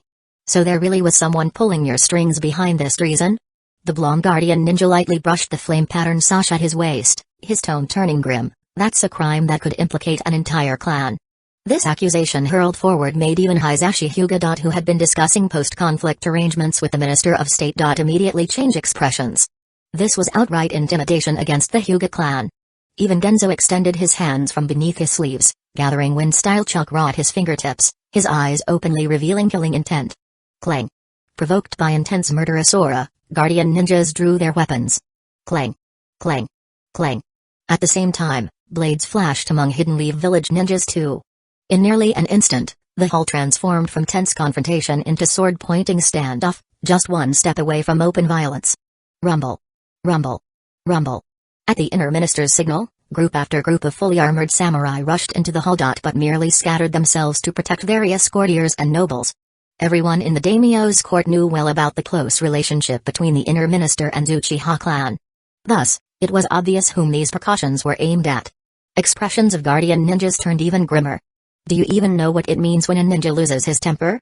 Slowly lifting the torch pole in his hand toward the high seat, Hyuga bellowed, "You're just another branch house dog bowing your head to the floor." Equally fierce killing intent shone in the blonde guardian ninja's eyes. Within 7 feet, all become enemies, let corpses fall, and the nation shall mourn in white. Chakra began surging across Hyuga's body. Silently, his Byakugan activated. The dense blue veins at the corner of his eyes extending quietly behind his ears. Hisashi Hyuga, standing nearby, wanted to say something, but the Minister of State gently tugged at his sleeve, making him fall silent instead. Finally, the daimyo seated above shifted slightly. Here we go. Courtiers, already tightly watching the daimyo's every move while being protected by samurai, immediately became alert upon seeing this. As head of the ninja forces, failure to monitor properly and maintain discipline deserves punishment. The daimyo's commanding voice rang through the hall once again. However, the assembled guardian ninjas felt as if they had been drenched in icy water during midwinter. Stunned speechless on the spot. You shall take responsibility for this. Your wife and daughters will be taken into palace custody. And the daimyo's second sentence hit even harder. Like divine retribution upon the blonde guardian ninja who had instigated the escalation. His previously cold and rigid expression instantly collapsed, his straight spine bent as though broken. Serves him right. Instead of sharing any sense of mutual grief, the courtiers collectively breathed a sigh of relief.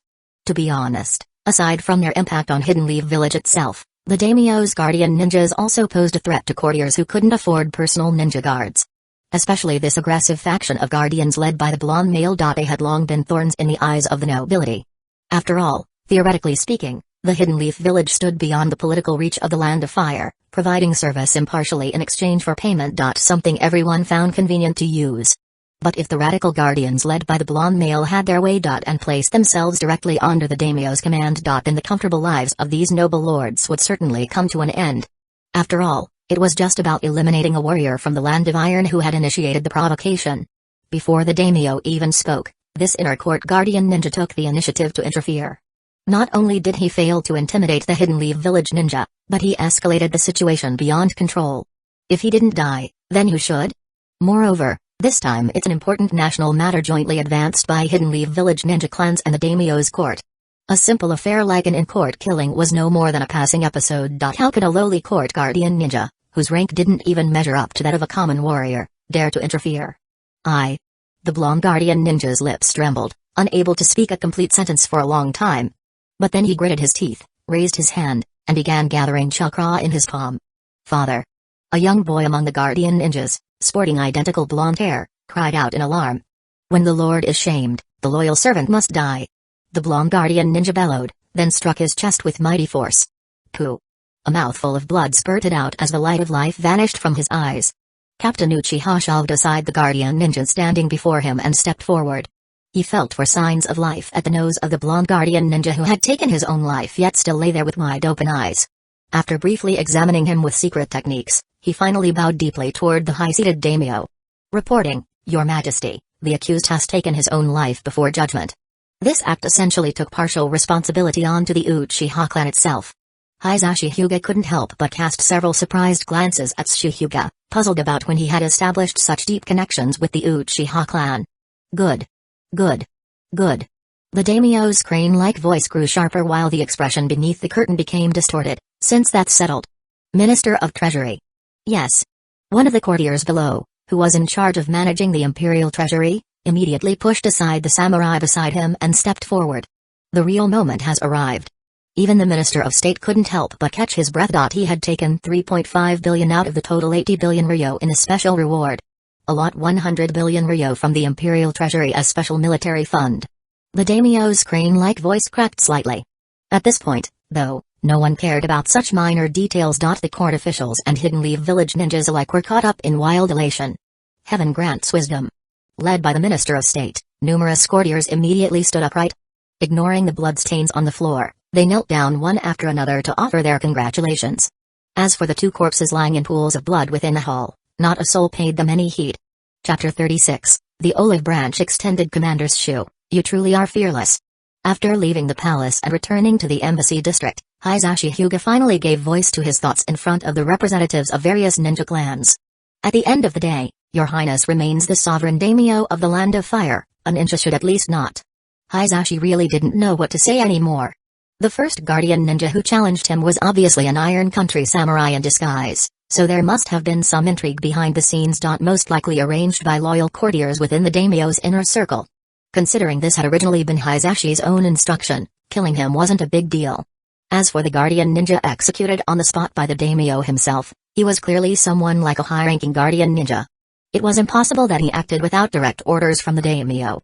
However, both the Hidden Leaf Village ninjas and the Imperial courtiers had made up their minds to pressure the daimyo this time, so this high-ranking guardian ninja's death was simply accepted without further investigation. Moreover, the noble courtiers hadn't planned to replace the current daimyo anytime soon, and they had also accepted the financial compensation from the Imperial Treasury. Therefore, although Commander Shu seemed to have done many things, upon closer examination, nothing significant actually happened. His only mistake being somewhat harsh language. But what Shu said never came out and said anything about killing the ruler directly, just hinted around it cleverly.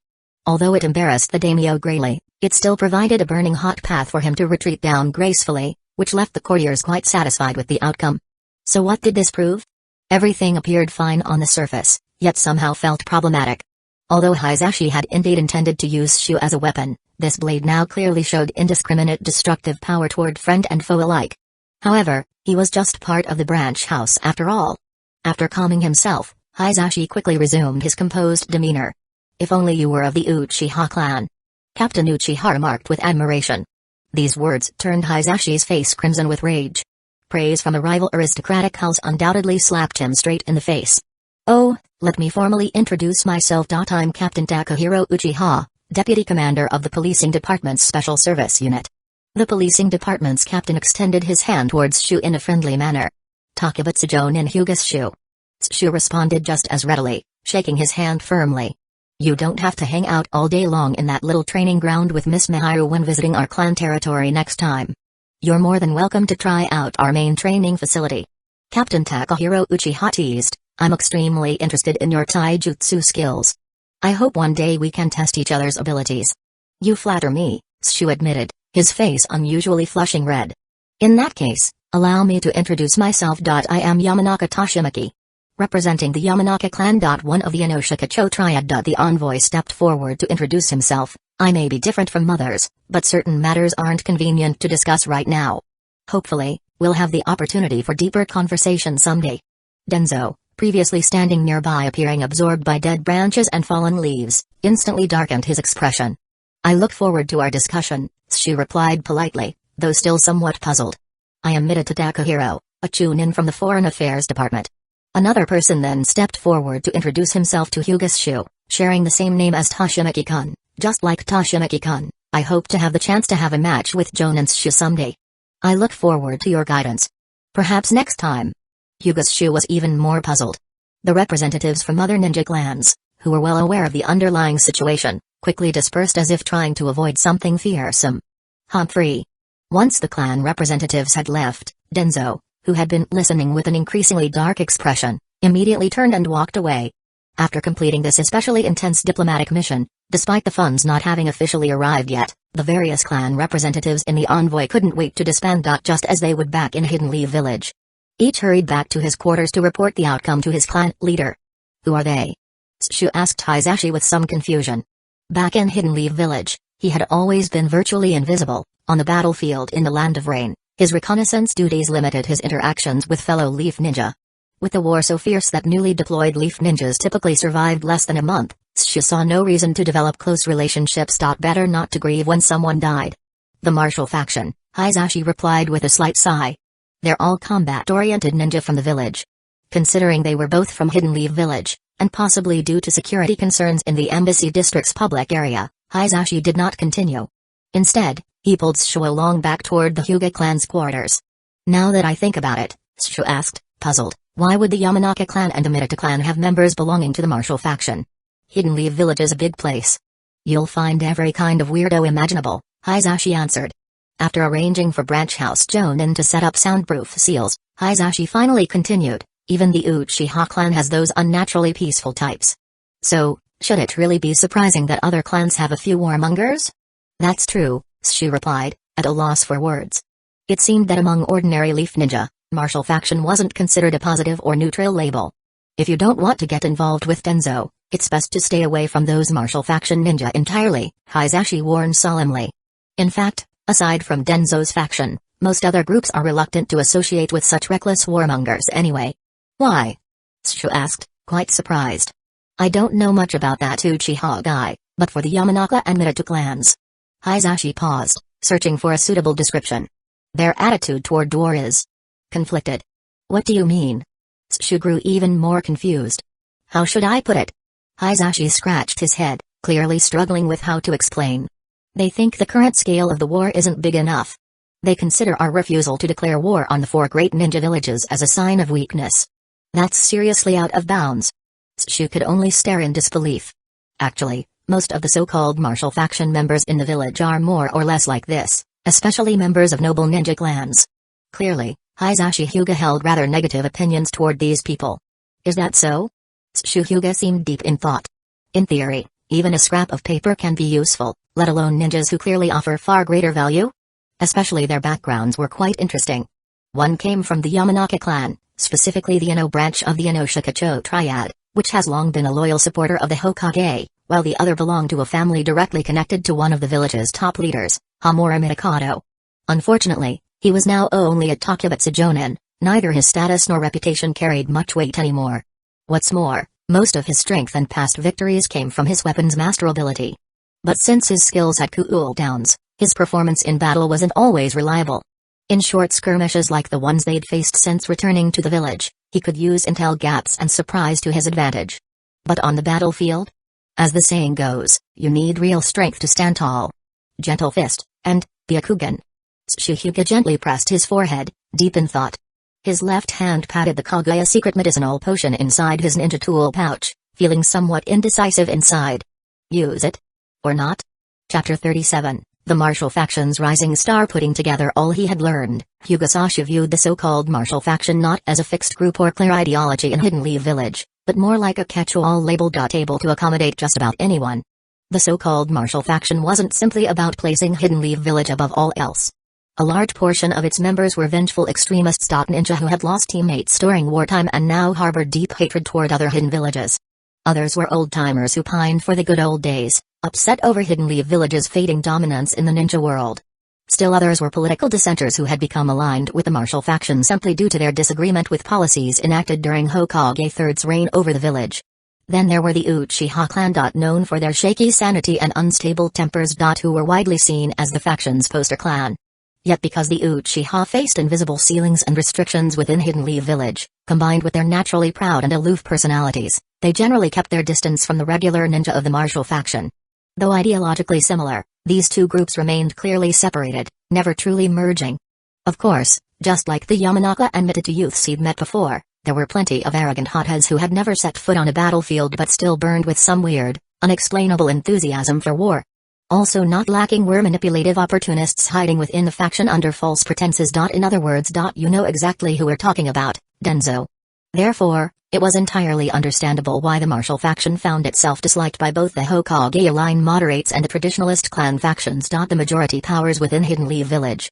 After all, nobody really wanted to be caught dead with gloomy, revenge-obsessed types. Or nutcases always shrieking about launching full-scale ninja wars. Moreover, the Land of Fire was already the most powerful nation in the ninja world. During peacetime, Hidden Leaf Village shinobi could comfortably make a living handling routine C-rank or B-rank missions with minimal risk involved. Naturally then, few were eager to disturb this easygoing, pleasant lifestyle. However, after analyzing the situation further, Sashu realized something based on knowledge carried over from his past life. He had discovered a blind spot. The all-inclusive nature of the martial faction made it potentially fracturable. For example, by criticizing radicals for not being radical enough or accusing conservatives of insufficient conservatism, one might gradually influence certain audiences through rhetoric, refine the group's identity, and attract followers. And eventually form a dedicated faction of ninja under his command. In theory, such a strategy was feasible. But the biggest issue remained. Sashu was merely a member of the branch house, meaning there were limits to what he could do freely. Even if his recent unpredictable actions seemed reckless, they were mostly intended to create an image of boldness without intelligence among the main house elders. To lower their defenses against him. If he were to make any significant moves too soon. Hyuga Sashu touched the pattern of the caged bird seal on his forehead and sighed deeply. He had absolutely no intention of experiencing what the caged bird seal truly felt like. The next day, the special military funds from the daimyo's imperial treasury were successfully transferred. This time, the funds were drawn directly from the imperial treasury, resulting in the withdrawal of 100,000 small gold coins, each valued at 10,000 ryo, a standard currency unit used in the ninja world. Hyuga Shu also noticed that during the handover process, the Hidden Leaf Village ninja had thoughtfully divided the 100,000 gold can into 10 sealing scrolls. Among them, 2 scrolls were directly handed over to Denzo. This part should belong to Hidden Leaf Village's share. Though Denzo's face darkened with displeasure, there was nothing he could do now. Any further protest would only make him look foolish. So he quietly tucked the sealing scroll holding 200,000 gold can securely against his body. Another scroll was directly taken by Hisashi Hyuga. This portion must have been the distribution for Hidden Leaf Village's ninja clans participating in this joint operation. As for the final and largest portion, the 700,000 gold can as a commission, it remained directly on the counting table within the Imperial Treasury. With Toshimiki Uchiha leading the way, the cheerful Hidden Leaf Village envoy party immediately prepared to leave. When the envoy exited the treasury gates, they coincidentally encountered a group of aristocratic officials led by a high-ranking official surrounded by nearly 100 samurais. The two groups simply passed each other without interaction, likely avoiding suspicion, not even greeting one another. Indeed, the ninja world really is just a joke. A makeshift operation run by amateurs. Hyuga found himself shaken once more, stirred by an overwhelming sense of emotion. After completing the final step of their diplomatic mission, the Hidden Leaf Village envoy directly set off back to their village. Meanwhile, as the aide to Vice Envoy Hisashi, Hyuga Shu escorted him all the way to the Hokage Tower. After quickly logging the mission at the downstairs registry and turning it in, he considered his duty complete. He then began preparing to return to the clan territory for a bath and change of clothes before going to find Miharu-chan. Captain Shu. Toshimeki Yamanaka, who had already shaken his hand earlier, came over eagerly with an invitation. I wonder if you have any free time this afternoon. If possible, I'd like to formally invite you to join our gathering on behalf of my school. A school? Though Shu had heard the term before, he didn't know much about it.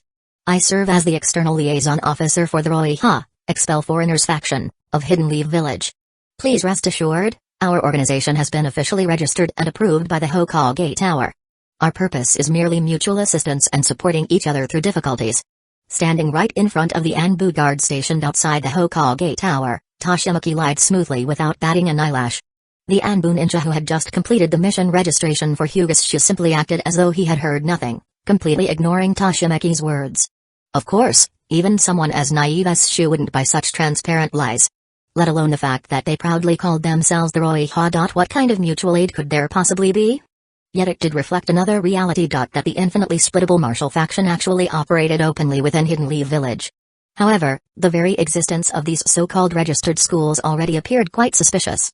Whether this was an intentional entrapment strategy by the Hokage Tower remained unknown. Sorry, I've got other plans this afternoon. Perhaps we can reschedule another time. Shu wasn't interested at all in attending such a premature social gathering filled with shallow connections and no shared interests. He had no desire to walk into a den where spies probably outnumbered real martial faction members. And waste time making small talk.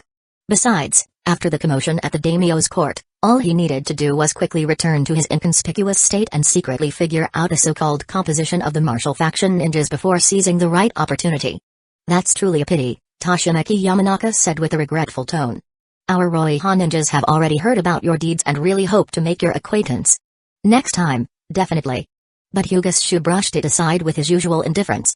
Just then, another ninja from the Hyuga branch house appeared at the entrance of the Hokage Tower and beckoned to Hyuga Shu. It was a timely escape from the awkward situation. What is it? Although he had never met this branch house ninja before, Hyuga immediately walked over quickly. The clan leader summoned you. Please come back with me to the clan's territory. Got it. Hyuga turned back, waving goodbye to Toshimeki Yamanaka, who still looked regretful, then followed this clansman and used body flicker technique directly to return to the Hyuga district. How did your trip to the daimyo's court turn out? Upon arriving at the main house's reception hall, the first words from the Hyuga clan leader were very straightforward. I've seen a lot I didn't expect. Hyuga vaguely replied. Certainly, there had been gains, but if he talked about them, he'd give away too much. After killing that disguised guardian ninja samurai from the land of iron, Hyuga managed to nearly max out his level 5 experience bar. Based on past experience, perhaps defeating just one more Geinin would bring him to level 6. Which meant he'd soon be able to unleash a powerful ability. In addition, he received a Takebutsu Jonin level kill reward, gaining 50 coins. He now had no less than 152 coins remaining. Although still far from assembling a full set of legendary gear, he believed in the saying that every great undertaking begins with small steps. Hyuga indeed possessed some patience. Humphrey. Clearly dissatisfied with Hyuga's answer, the Hyuga clan leader sipped his tea slowly and then spoke. Nowadays, your great achievements at the daimyo's court are known to everyone. Just dealt with a few hotheads. Hyuga modestly replied. Some ninjas in the village have even called you the rising star of the martial faction. What do you think about that? The clan leader asked next. My heart belongs only to the Hyuga clan. I don't know anything about the martial faction, nor have I ever had any dealings with them. Without hesitation, Hyuga stared fiercely while lying through his teeth. Lies. Impudence. The clan leader rebuked him harshly, feigning anger without actually being upset. Even nearly suppressing a chuckle. Who would have thought that the originally rebellious Hyuga would start uttering insincere flattery? Although quite clumsy at it, it must be admitted that it was indeed a significant improvement. It's like breaking a wild hawk. Even if its initial obedience was merely a pretense to gain freedom, pretending long enough while mixing proper measures of kindness and firmness would ensure that even when eventually released from the cage, the hawk would no longer fly away. Chapter 38, Noble Ninja Clan heirs step into power inside the main house's ceremonial hall. The atmosphere fell silent once again as Hyuga went quiet. Elder Hyuga remained unfazed, calmly brewing and sipping his tea. Tell me what you really think. After nearly 10 minutes passed, Elder Hyuga finally spoke, just like when you expressed your views on war in the Hokage office. Speak freely. Upon hearing this, Hyuga immediately flinched. At least outwardly appearing genuinely startled. Though there was some pretense involved, for the elder to know about a conversation that had occurred in such a supposedly secure setting revealed just how leaky Hidden Leaf Village truly was. Whether it was the village's poor secrecy or the leader's loose tongues was hard to say. What? You didn't think the family wouldn't know what you said? Elder Hyuga gave a slightly surprised look before deigning to pick up the teapot and pour him a cup. There are no secrets in Hidden Leaf Village. Just things everyone chooses not to speak of. Hyuga couldn't help but rub his face as he let out a deep sigh. Please, have some tea. Elder Hyuga said smoothly, his tone unexpectedly gentle, as if treating an equally esteemed guest. Hyuga slowly lifted the cup and took a sip, though this so-called high mountain cloud mist tea from the land of lightning tasted utterly bland to him. The rot within Hidden Leaf Village runs deeper than anyone can imagine. After quickly thinking through his response, Hyuga used the tea as a momentary excuse to buy time before replying. If we don't eliminate these lingering poisons soon, there will be endless troubles ahead. Whose poison? Clearly, Elder Hyuga's focus point differed from others. It's the top-level leaders clinging to power and suppressing policies. Those who drive true talents into oblivion with their corruption. Hyuga replied without hesitation. Whether Hidden Leaf Village was truly like this hardly mattered, the most important thing was saying what others wanted to hear. A satisfied smile appeared on Elder Hyuga's face. Now that you've been recognized as a jonin of this clan, do you have any suggestions to offer? War is the ultimate chance to reset the board. Never mind whether Hyuga actually had strategies. He certainly wouldn't reveal them even if he did. Elder Hyuga gave no clear reaction. Oh, by the way, the family has decided to appoint you as our representative within the martial faction. From now on, feel free to voice your thoughts. But this sudden statement shocked Hyuga. And the family will provide full support short of direct assistance. Go forth and prove your worth as we expect. Although Hyuga welcomed this arrangement, having the head of the family say it so directly made him somewhat uneasy. You may leave now. In 3 days, the special designation attached to your jonin title will be removed. With a wave of his hand, Elder Hyuga elegantly dismissed him. Immediately, Hyuga pretended to look relieved, hastily rising to bow before taking his leave. At least he's only from the branch house after all. After regaining his composure, Elder Hyuga resumed his contemplation. Although the elders within the Hyuga clan didn't support his actions. In particular, allowing a main house Jonin to act as a spokesperson for the martial faction had greatly damaged the Hyuga's image. Hyuga clan leader still held firmly to his original plan. The Hyuga had remained silent for far too long. It was time to make some noise. Furthermore, having branch house representatives speaking publicly wasn't without benefits either. If this seemingly meaningless move paid off, then it could be expanded. If the backlash became too strong, they could simply shift blame onto the branch house members acting on their own accord. At worst, the main house would face nothing more than a light scolding for poor discipline.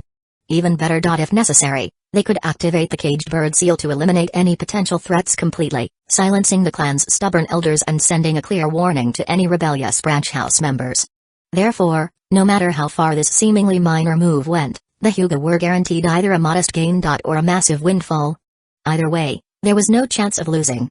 Inside the Hokage office, the young Hisashi Hyuga was engaged in a tense staring match with Denzo, whose eyes radiated killing intent. During the summary report regarding the mission to request special military funds from the daimyo's court, Denzo claimed that it was totally unacceptable for the maggots in the daimyo's court to have swallowed 70% of the allocated budget. He demanded at least 50 million be retrieved from those bloated bureaucrats who gorged themselves on luxury, and if needed, he was willing to dispatch root ninjas to help the honorable daimyo restore order and reform the government.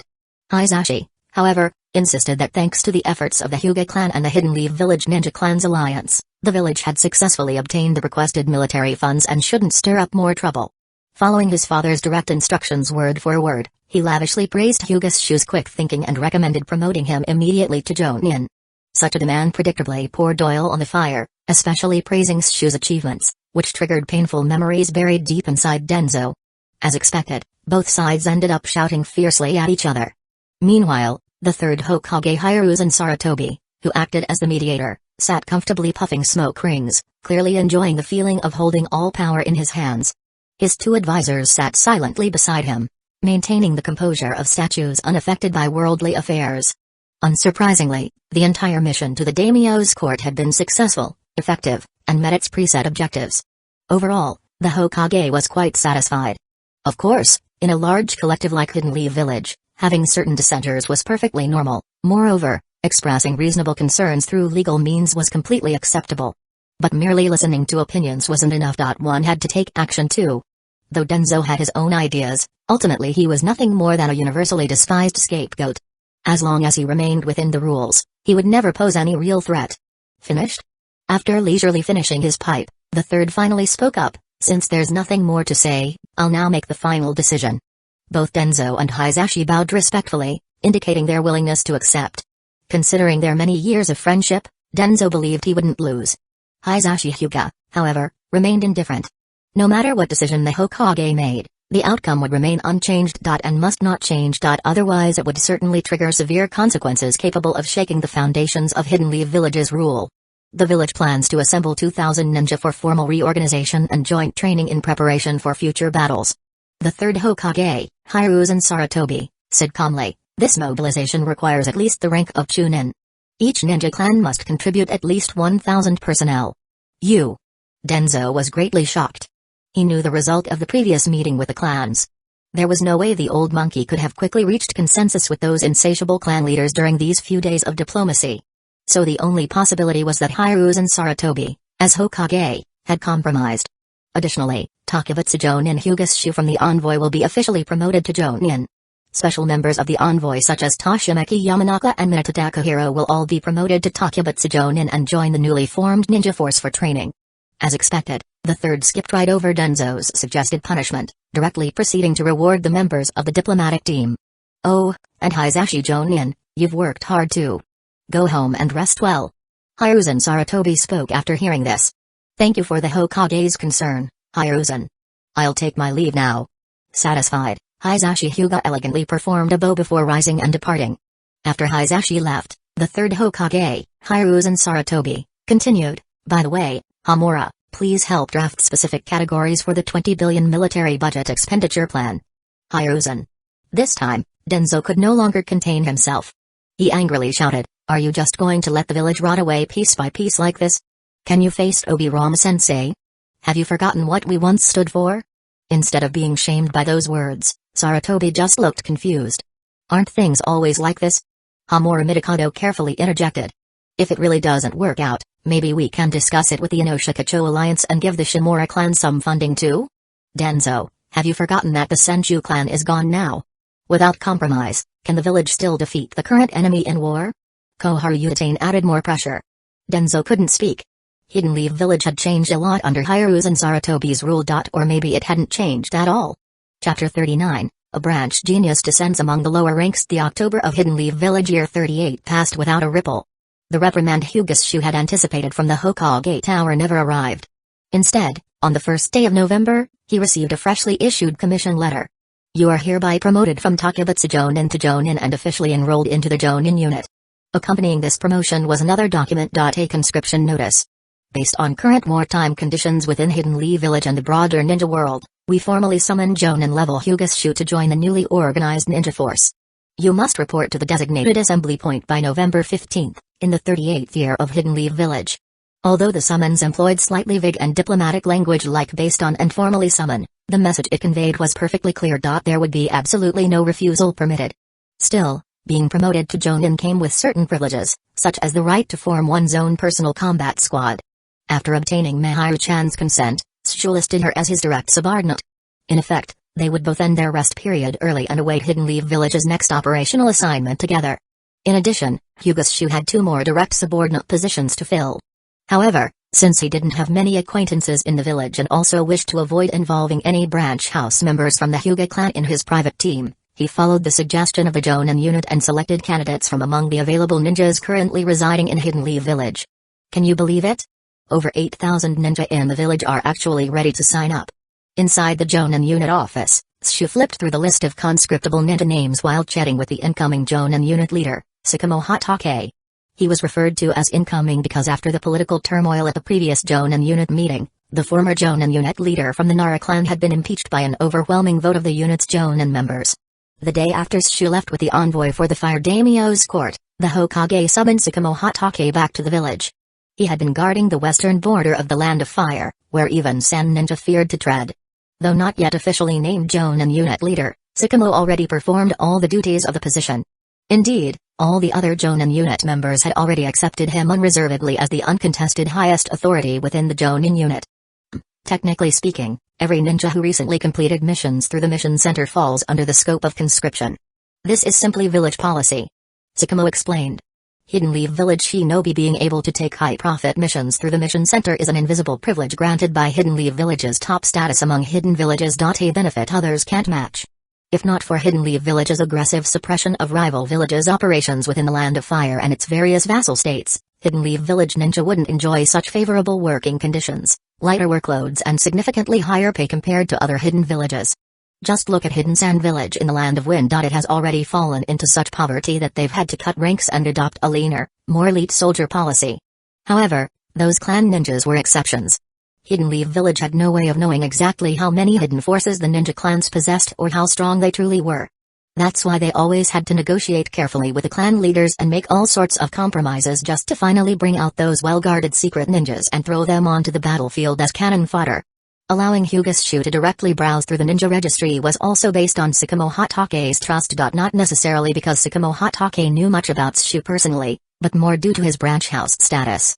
There was a widely known belief among Hidden Leaf Village Jonin, even if they held the rank of Jonin, members of the Hyuga branch house had absolutely no ability or intention to resist the main house, let alone consider defecting or fleeing the village. Moreover, the names of ordinary chunin and lower-ranked ninja weren't considered much of a secret to begin with for higher-ranking shinobi. So Sakamo Hatake was more than willing to generously allow Hyuga to handpick his subordinates. Hyuga quickly flipped through the catalog until he found the list of chunin and lower-ranked ninja who hadn't been assigned to any Jonin leaders yet.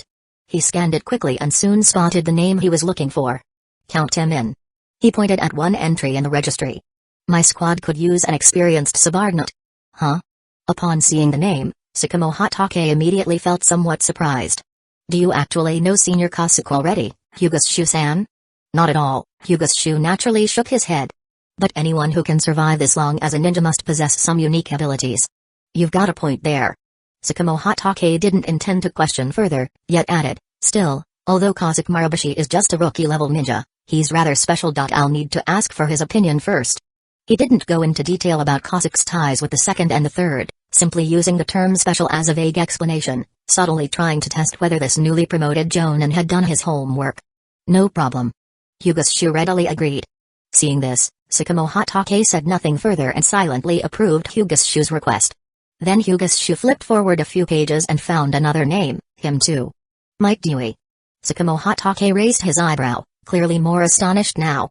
The registry contained plenty of powerful chunin from renowned ninja clans, yet Hyuga showed no interest in them whatsoever. Instead, he flipped through the pages with clear purpose, selecting only these two gain-in. It was obvious he'd done some thinking ahead of time. Still, Tsukumo Hatake merely assumed it was thanks to the Hyuga clan's information advantage. Besides, while Kozuki did have a particular background, he wasn't hard to handle. Basically just needed a yes from him and a quick heads up to the Hokage Tower. As for Might Dewey, since graduating from the Ninja Academy a year ago, nobody had wanted to team up with him for long. With no missions coming his way, he barely scraped by financially. Making him an easy sell too. Thus, without overthinking, Tsukumo Hatake gave his consent. 2 days later, while strolling together under the moonlight among blooming flowers with Miharu, Hyuga suddenly received a message from a ninja hawk. He had no choice but to reluctantly part with his beloved and quickly make his way to the Jonin unit office. Jonin's shoe has arrived. Tsukumo Hatake, who was fighting through stacks of paperwork inside, immediately put down his pen and stretched as soon as he opened the door. Your request for team assignments has been approved by both the Hokage Tower and the two geinin themselves. Here is your team document. Please keep it safe. That's great news. Hyuga replied with a delighted tone, just as expected from the legendary White Fang. What a masterstroke of efficiency. It's truly the good fortune of all Hidden Leaf Village Jonin to have you leading the Jonin unit. Jonin's shoe flatters me, I'm only doing my duty. Tsukumo Hatake, still not quite used to such smooth compliments since becoming one of the top leaders, modestly replied, actually, this was just a simple favor that required little effort. There's one small detail you should know, though, he added in a quieter tone whilst she looked through the documents. Of the two geinin, only Might Dewey will be directly placed under your command. Elder Genji's case is somewhat special, so officially, he can only be considered on loan. Might Dewey being placed directly under my command? You must have put in quite some work behind the scenes, Jonin Tsukumo. You were too humble just now. Hyuga smoothly shifted his tone again, offering another compliment. Oh, it was nothing, really nothing at all. Tsukumo Hatake grew visibly uneasy. Truthfully, he hadn't done much. He had merely delivered the paperwork personally to the Hokage Tower. The third Hokage then quickly signed off on the geinin deployment orders in less than 3 or 5 minutes. There was nothing remotely as grandiose as what Shu described. Still, there was no denying that even when speaking honestly, Shu's words sounded pleasant, unlike other jonin whose clumsy flattery often made everyone cringe. So, was this the refined upbringing of a prestigious ninja clan? Do not dismiss small evils, nor neglect small kindnesses. Hyuga effortlessly served up yet another compliment. Jonin Tsukumo embodies great virtue through small acts of goodness, serving as a true example for Hidden Leaf Village. I firmly believe that under your leadership, the Hidden Leaf Village Jonin unit will become increasingly united and powerful. You're flattering me far too much, Jonin's Shu. Tsukumo Hatake waved his hands repeatedly, his face subtly turning red, looking even more embarrassed. Hyuga Shu also found this rather surprising. The so-called leaders up top usually lacked any sense of shame whatsoever, embarrassment was simply not part of their behavior. At this moment, Shu finally understood why the future Tsukumo Hatake would choose to take his own life to prove his honor after enduring such absurd accusations. Perhaps he was the only one left among Hidden Leaf Village's elite who still held on to a shred of the will of fire. Oh, and you should meet your subordinates as soon as possible. I've arranged for you to meet tomorrow morning at training ground number 3, section 5 within the village. Does that work for you? Tsukumo Hatake didn't mind doing Hyuga a favor. Here are the detailed dossiers for geinin Might Dai and Kozuki Marubushi. You might want to go through them first. Thank you for your support, Captain Tsukumo. Hyuga immediately reciprocated with a respectful bow, channeling the full spirit of craftsmanship into his gesture. Chapter 40, Shu's new team is open for business. Early the next morning, Hyuga arrived at Section 5 of Training Ground Number 3 in Hidden Leaf Village, accompanied by Miharu Uchiha, who had now officially become his direct subordinate. His 2 subordinates were already waiting there. Although she looked extremely young, the standard jonin flak vest he wore left no room for doubt. Miharu Uchiha also dressed as a typical chunin, clearly indicating her status. Good morning. stammered a boy immediately popping up, wearing an outrageously bright green spandex suit and a gleaming watermelon haircut. "I'm Mike Dewey, right?" asked Shu while examining this future gem like an exotic animal. "Why yes," Dewey responded, blushing red and nodding vigorously. Born during Hidden Leaf Village's 13th year, Dewey was actually 1 year younger than Shu. He hadn't yet reached the stage where his overwhelming strength in certain areas would lead to decades of underestimation. That tragic heroism wouldn't emerge until his son faced life-threatening danger many years later. Still, since graduating over a year ago, he'd hit countless walls on his path. In fact, due to Dewey's unconventional abilities and personality, his team leader promptly removed him from the squad shortly after he graduated from the Ninja Academy. If not for Hidden Leaf Village's serious shortage of manpower that left countless D-rank, low-risk missions unclaimed, Dewey probably wouldn't have kept his gain status at all. Moreover, because of his solitary situation failing to meet even the most basic requirements for forming a ninja squad, and other temporary teammates usually refusing to work with him again after just one mission together, Dewey had missed participating in subsequent bloody wars entirely. However, thanks to Shu's proactive choice, Dewey felt like his life had entered its very first springtime. The once gloomy ninja path suddenly opened up before him. "Senpai Genji, I'm truly sorry to put you in an awkward position this time." Shu nodded respectfully toward Dewey first, then turned to Kasuke Marabushi, who appeared about the same age as members of Hidden Leaf Village's Elite Four but carried visible signs of hardship across his face. "Being newly promoted to Jonin, there are still many things I don't understand. That's why I've taken the liberty of inviting someone senior to guide me along." "I've heard of Captain Shu's reputation and achievements," Kasuke replied with a smile. Though his disposition was modest, he remained an extraordinary ninja himself. Despite usually keeping a low profile, Kasuke possessed his own pride as a shinobi. "If all goes well, we'll find ourselves back on the battlefield together soon enough. Comrades fighting shoulder to shoulder." Shu didn't beat around the bush. "So, Gainin Marabushi, would you take responsibility for guarding our flank?"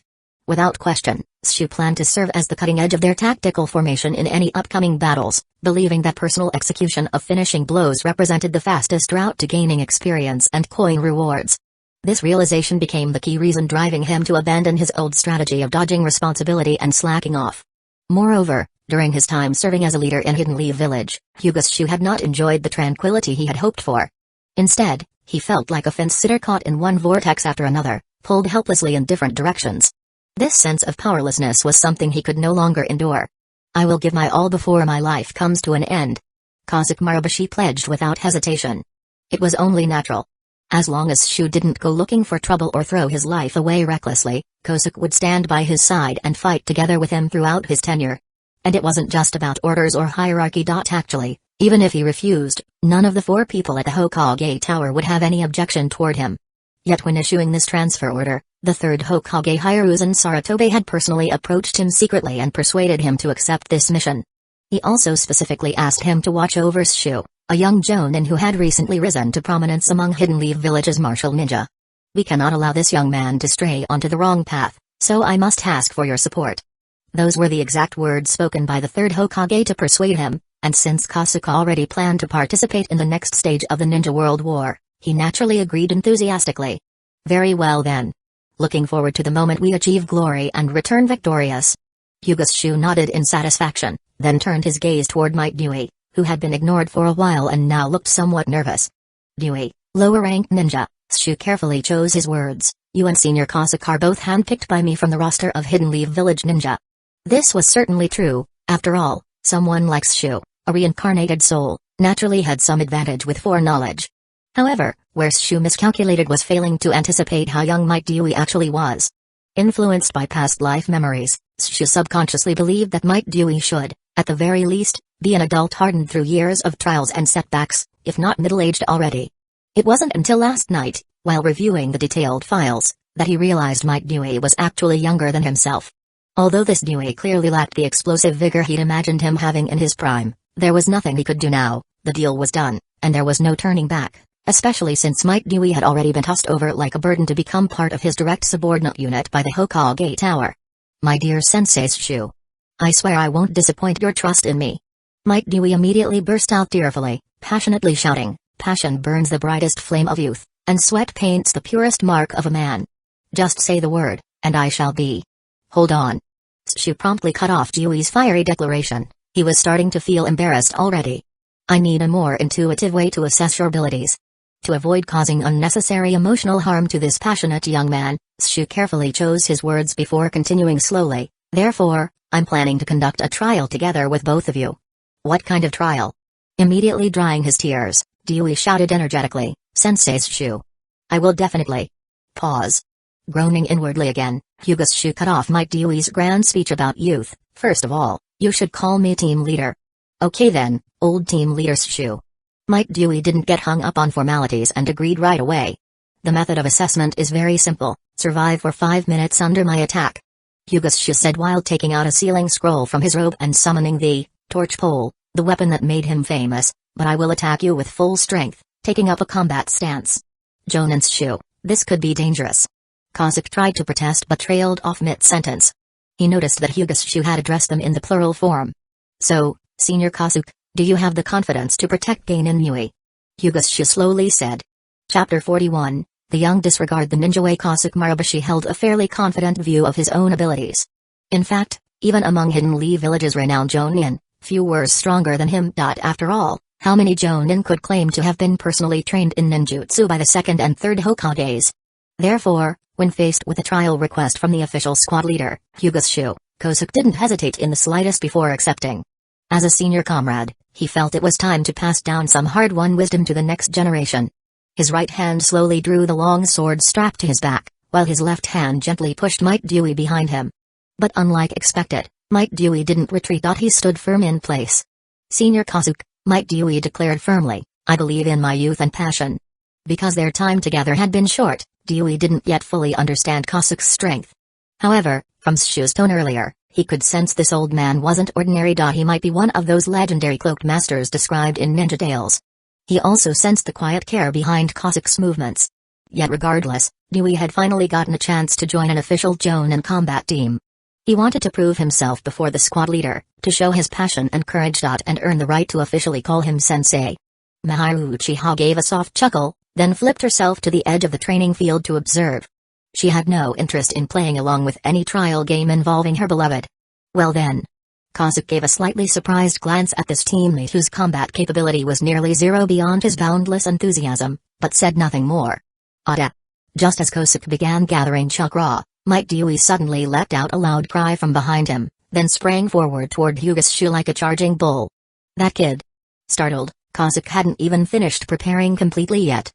Shu could easily fight using his famous torch pole weapon. How could Dewey charge in barehanded like this?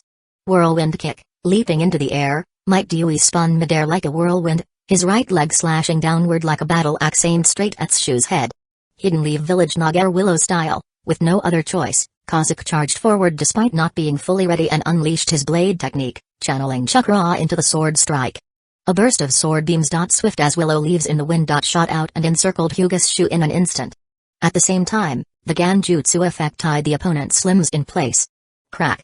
Shu's body was simultaneously struck by both the sword beams and Dewey's powerful kick. But then came a strange sound, like breaking glass. Oh no. Kazuk immediately felt alarmed. Meanwhile, Mike Dewey's face flared with victory as his kick closed in on Shu's head. Only for his grin to shatter on impact and that strange sound. Pop. Hyuga Shu's figure instantly dissolved into a puff of blue smoke, leaving behind a wooden log crackling and smoking in its place. Clone Jutsu, Substitution Jutsu, and Kazuk Marabushi twisted his body forward in an instant, sweeping his left arm upward to catch Mike Dewey before he hit the ground. Then he body flickered backward. Humphrey. The explosive tag stuck to the wooden post detonated instantly. The powerful shockwave caused Kazuk Marabushi, who had just body flickered out of the blast range, to stagger slightly. Jumping slash. Just as Kazuk Marabushi was searching for Hyuga Shu's figure, a blurred form burst out from the explosion area, swinging a torch pole downward fiercely toward him. Clang.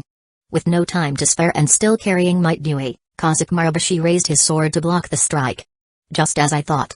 True to what Kazuk Marabushi had read in the Jonin archives inside the Hokage Tower, his body went numb and momentarily lost control. This was the dizzying after effect of Hyuga Shu's E-skill, Counter Storm, triggering twice. It lasted only a second. Just like that time they cornered Denzo at the daimyo's court. Even less than a second of dizziness was more than enough in elite Jonin level combat. However, this was only a team sparring match. So Hyuga Shu simply extended his leg and gave Kazuk Marabushi a skillful kick, then halted mid-motion instead of pressing the attack. What amazing strength! Still midair, Kazakh Marubushi rolled as he landed to absorb the impact. At the same time, he shoved Might Dewey off his arm and returned to his ready stance with his blade raised. Jonan's shoe, you've got nerve. I never expected you'd hide under the substitution log. Kazakh Marubushi took a deep breath to ease the pressure in his chest. By normal Jonan standards, Hyuga's shoe's move was undeniably reckless. Although combining the basic 3 techniques with explosive tags belonged to the most fundamental ninja operations, using them during training was somewhat dangerous. Let alone that he directly concealed himself right below the substitution log. While such proximity provided better concealment, wasn't he afraid of being caught in the explosion? After all, even a Jonin could suffer serious injuries if caught completely off guard by an explosive tag. Don't worry. The tag I used earlier was a special smoke tag from the Uchiha clan. It follows the smoke but no harm rule. Hyuga's shoe resumed a pre-attack stance as he said, unlike the Uchiha, who are nearly immune to almost all Ganjutsu, the Byakugan alone doesn't grant us such resistance. Frankly speaking, Senior Genji, your illusionary sword technique has no effect on me. Truly worthy of being a noble-born Jonin. Kazakh Marubushi complimented as he resumed Hidden Leaf Village's martial arts opening stance. Oh right, Dewey. Hyuga's shoe spoke again, this is your first lesson. Being overly reckless in battle can really cost you your life. Yes. Might Dewey clenched his teeth and rose back up, inhaled deeply, and assumed his fighting stance once again. That's right, on the battlefield. Kazakh Marubushi had just begun to add something, flash, without saying a word, Hyuga's shoe suddenly appeared behind Might Dewey. Tenketsu. His left hand precisely struck the back of Might Dewey's neck, freezing him in place. At the same time, he swung the flame-dancing torch at Kazakh Marubushi. What incredible body flicker speed! Kazakh's expression changed as he quickly parried the torch attack with his sword. This time he was more cautious. He coated his blade with a thin yet resilient layer of chakra, attempting to block Hyuga's shoe's bizarre and paralyzing secret technique. What he didn't know was that Hyuga's shoe's special ability was still recharging. Clang! Clang! Clang! Ignoring everything else, Hyuga's shoe furiously attacked with the torch, forcing Kazakh to continuously retreat while barely managing defense. The merciless combo, passive skill activated with those furious basic attacks. Defending constantly, Kazakh felt as if Shu's attack speed and strength kept increasing endlessly. Each block sent waves of numbness through his arms. At this rate, he would definitely lose. Clang! Kazakh deliberately created an opening by loosening his grip and letting go of his sword. The momentum from Shu's strike threw him slightly off balance. At the same time Shu pulled the torch backward, Kazakh leapt back to create distance and rapidly formed hand seals. Take this. Hyuga's Shu directly hurled the torch sideways. Then, pushing off the ground with his back leg, he prepared to leap upward. Sweeping leg kick. Meanwhile, Might Dewey, who had struggled and broken free from Hyuga's Shu's gentle fist point strike paralysis, rushed forward and kicked Shu around the waist. Hyuga's Shu simply sidestepped and countered with a kick, sending Might Dewey flying once again. However, this briefly slowed down his own offensive. Water style, water dragon jutsu. Marubushi spat out a stream of water after puffing his cheeks. The current transformed into a chakra-infused dragon thrashing towards Shu. He took advantage of the weakness ninjutsu posed for Hyuga ninja. Jumping slash, instantly activating his Q skill, Shu soared at high speed back toward where his torch had landed. Catching the weapon midair, he launched another attack immediately. Ka! With a sharp cry, Kazakh redirected the water dragon to slam into Shu's back just as he lunged forward. If Shu didn't dodge immediately, he'd hit Kazakh while getting struck from behind simultaneously. Smite, yet, Shu merely grinned and a beam of golden light rained down upon Kazakh's head, numbing his entire body. Furthermore, because his body lost control, Kazakh couldn't adjust the direction of his summoned water dragon, which ended up launching him away with its own jutsu. Boom! Boom! With roaring splashes echoing throughout the training field, Kazakh got blasted all the way to the edge. Youngsters lack martial etiquette. Soaked and weak, Kazakh muttered a couple words before finally passing out. Inside the Hokage office, Hidden Leaf Village's F3 looked at each other speechless, unable to say anything. Watching the defeated and unconscious Kazakh Marubushi inside the crystal ball, third Hokage Hiruzen Sarutobi and his two advisors wore grim expressions. Truthfully speaking, they were actually pleased when Kazakh Marubushi joined Hyuga's Shu's team. For today's Hidden Leaf Village, every expert with Jonin-level strength was extremely valuable, especially a veteran warrior like Kazakh Marubushi. Yet because Kazakh firmly refused promotion, he had remained at Genin level all along. Furthermore, according to Hidden Leaf Village's regulations, missions ranked B class or higher required leadership by high-ranking ninja of Takebutsu Jonin level or above. Therefore, Kosuke. Remaining perpetually a Ganon and always working alone. Was undoubtedly a huge waste for the village. Moreover, according to Third Hokage's plan, adding Kosuke to Shu's team would create an excellent opportunity. Through his unique charisma and strong embodiment of the will of fire, he could influence Shu. Who had unfortunately been drawn into the martial faction's ideology due to family injustice and wartime trauma. To change his ways entirely and become a new man. Then, with proper support, Hiruzen could promote this new version of Shu, making him another spokesperson for the will of fire. This would achieve multiple goals at once, planting a wedge within the Hyuga clan, drawing Denzo's attention elsewhere, and fragmenting some members from the martial faction. At the same time, this wouldn't be bad for Shu either.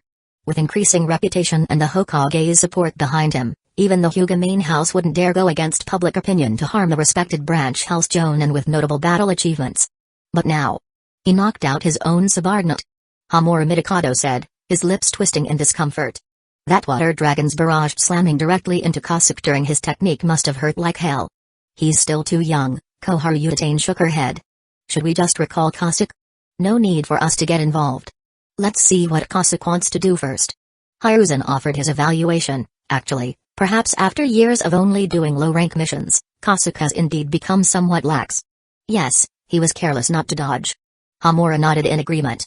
Still, who could have predicted that Hyuga Shu's techniques would be so strange? Though the third Hokage didn't say more, one question kept turning over in his mind. Was this ability shown by Shu a secret jutsu he developed himself?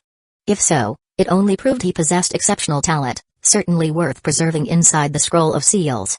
But if not, then things became far more complicated. Could it mean that the Byakugan. The Hyuga clan's bloodline limit. Had mutated? The old monkey really wanted to know. Huh. Under Might Dewey's care, Kosuke Murabushi quickly regained consciousness. Genji hasn't fought against any ninja for quite some time, right? Let me tell you something honestly, Hyuga Shu said, breaking the silence and pulling Kosuke Murabushi out of his awkward predicament. Fighting too many weak ninjas will just make your skills and instincts go soft. You need to step back into a real bloodbath and feel that edge between life and death. That's where true growth happens. Captain Shu flatters me, Kosuke Murabushi replied as he shook water from his ears.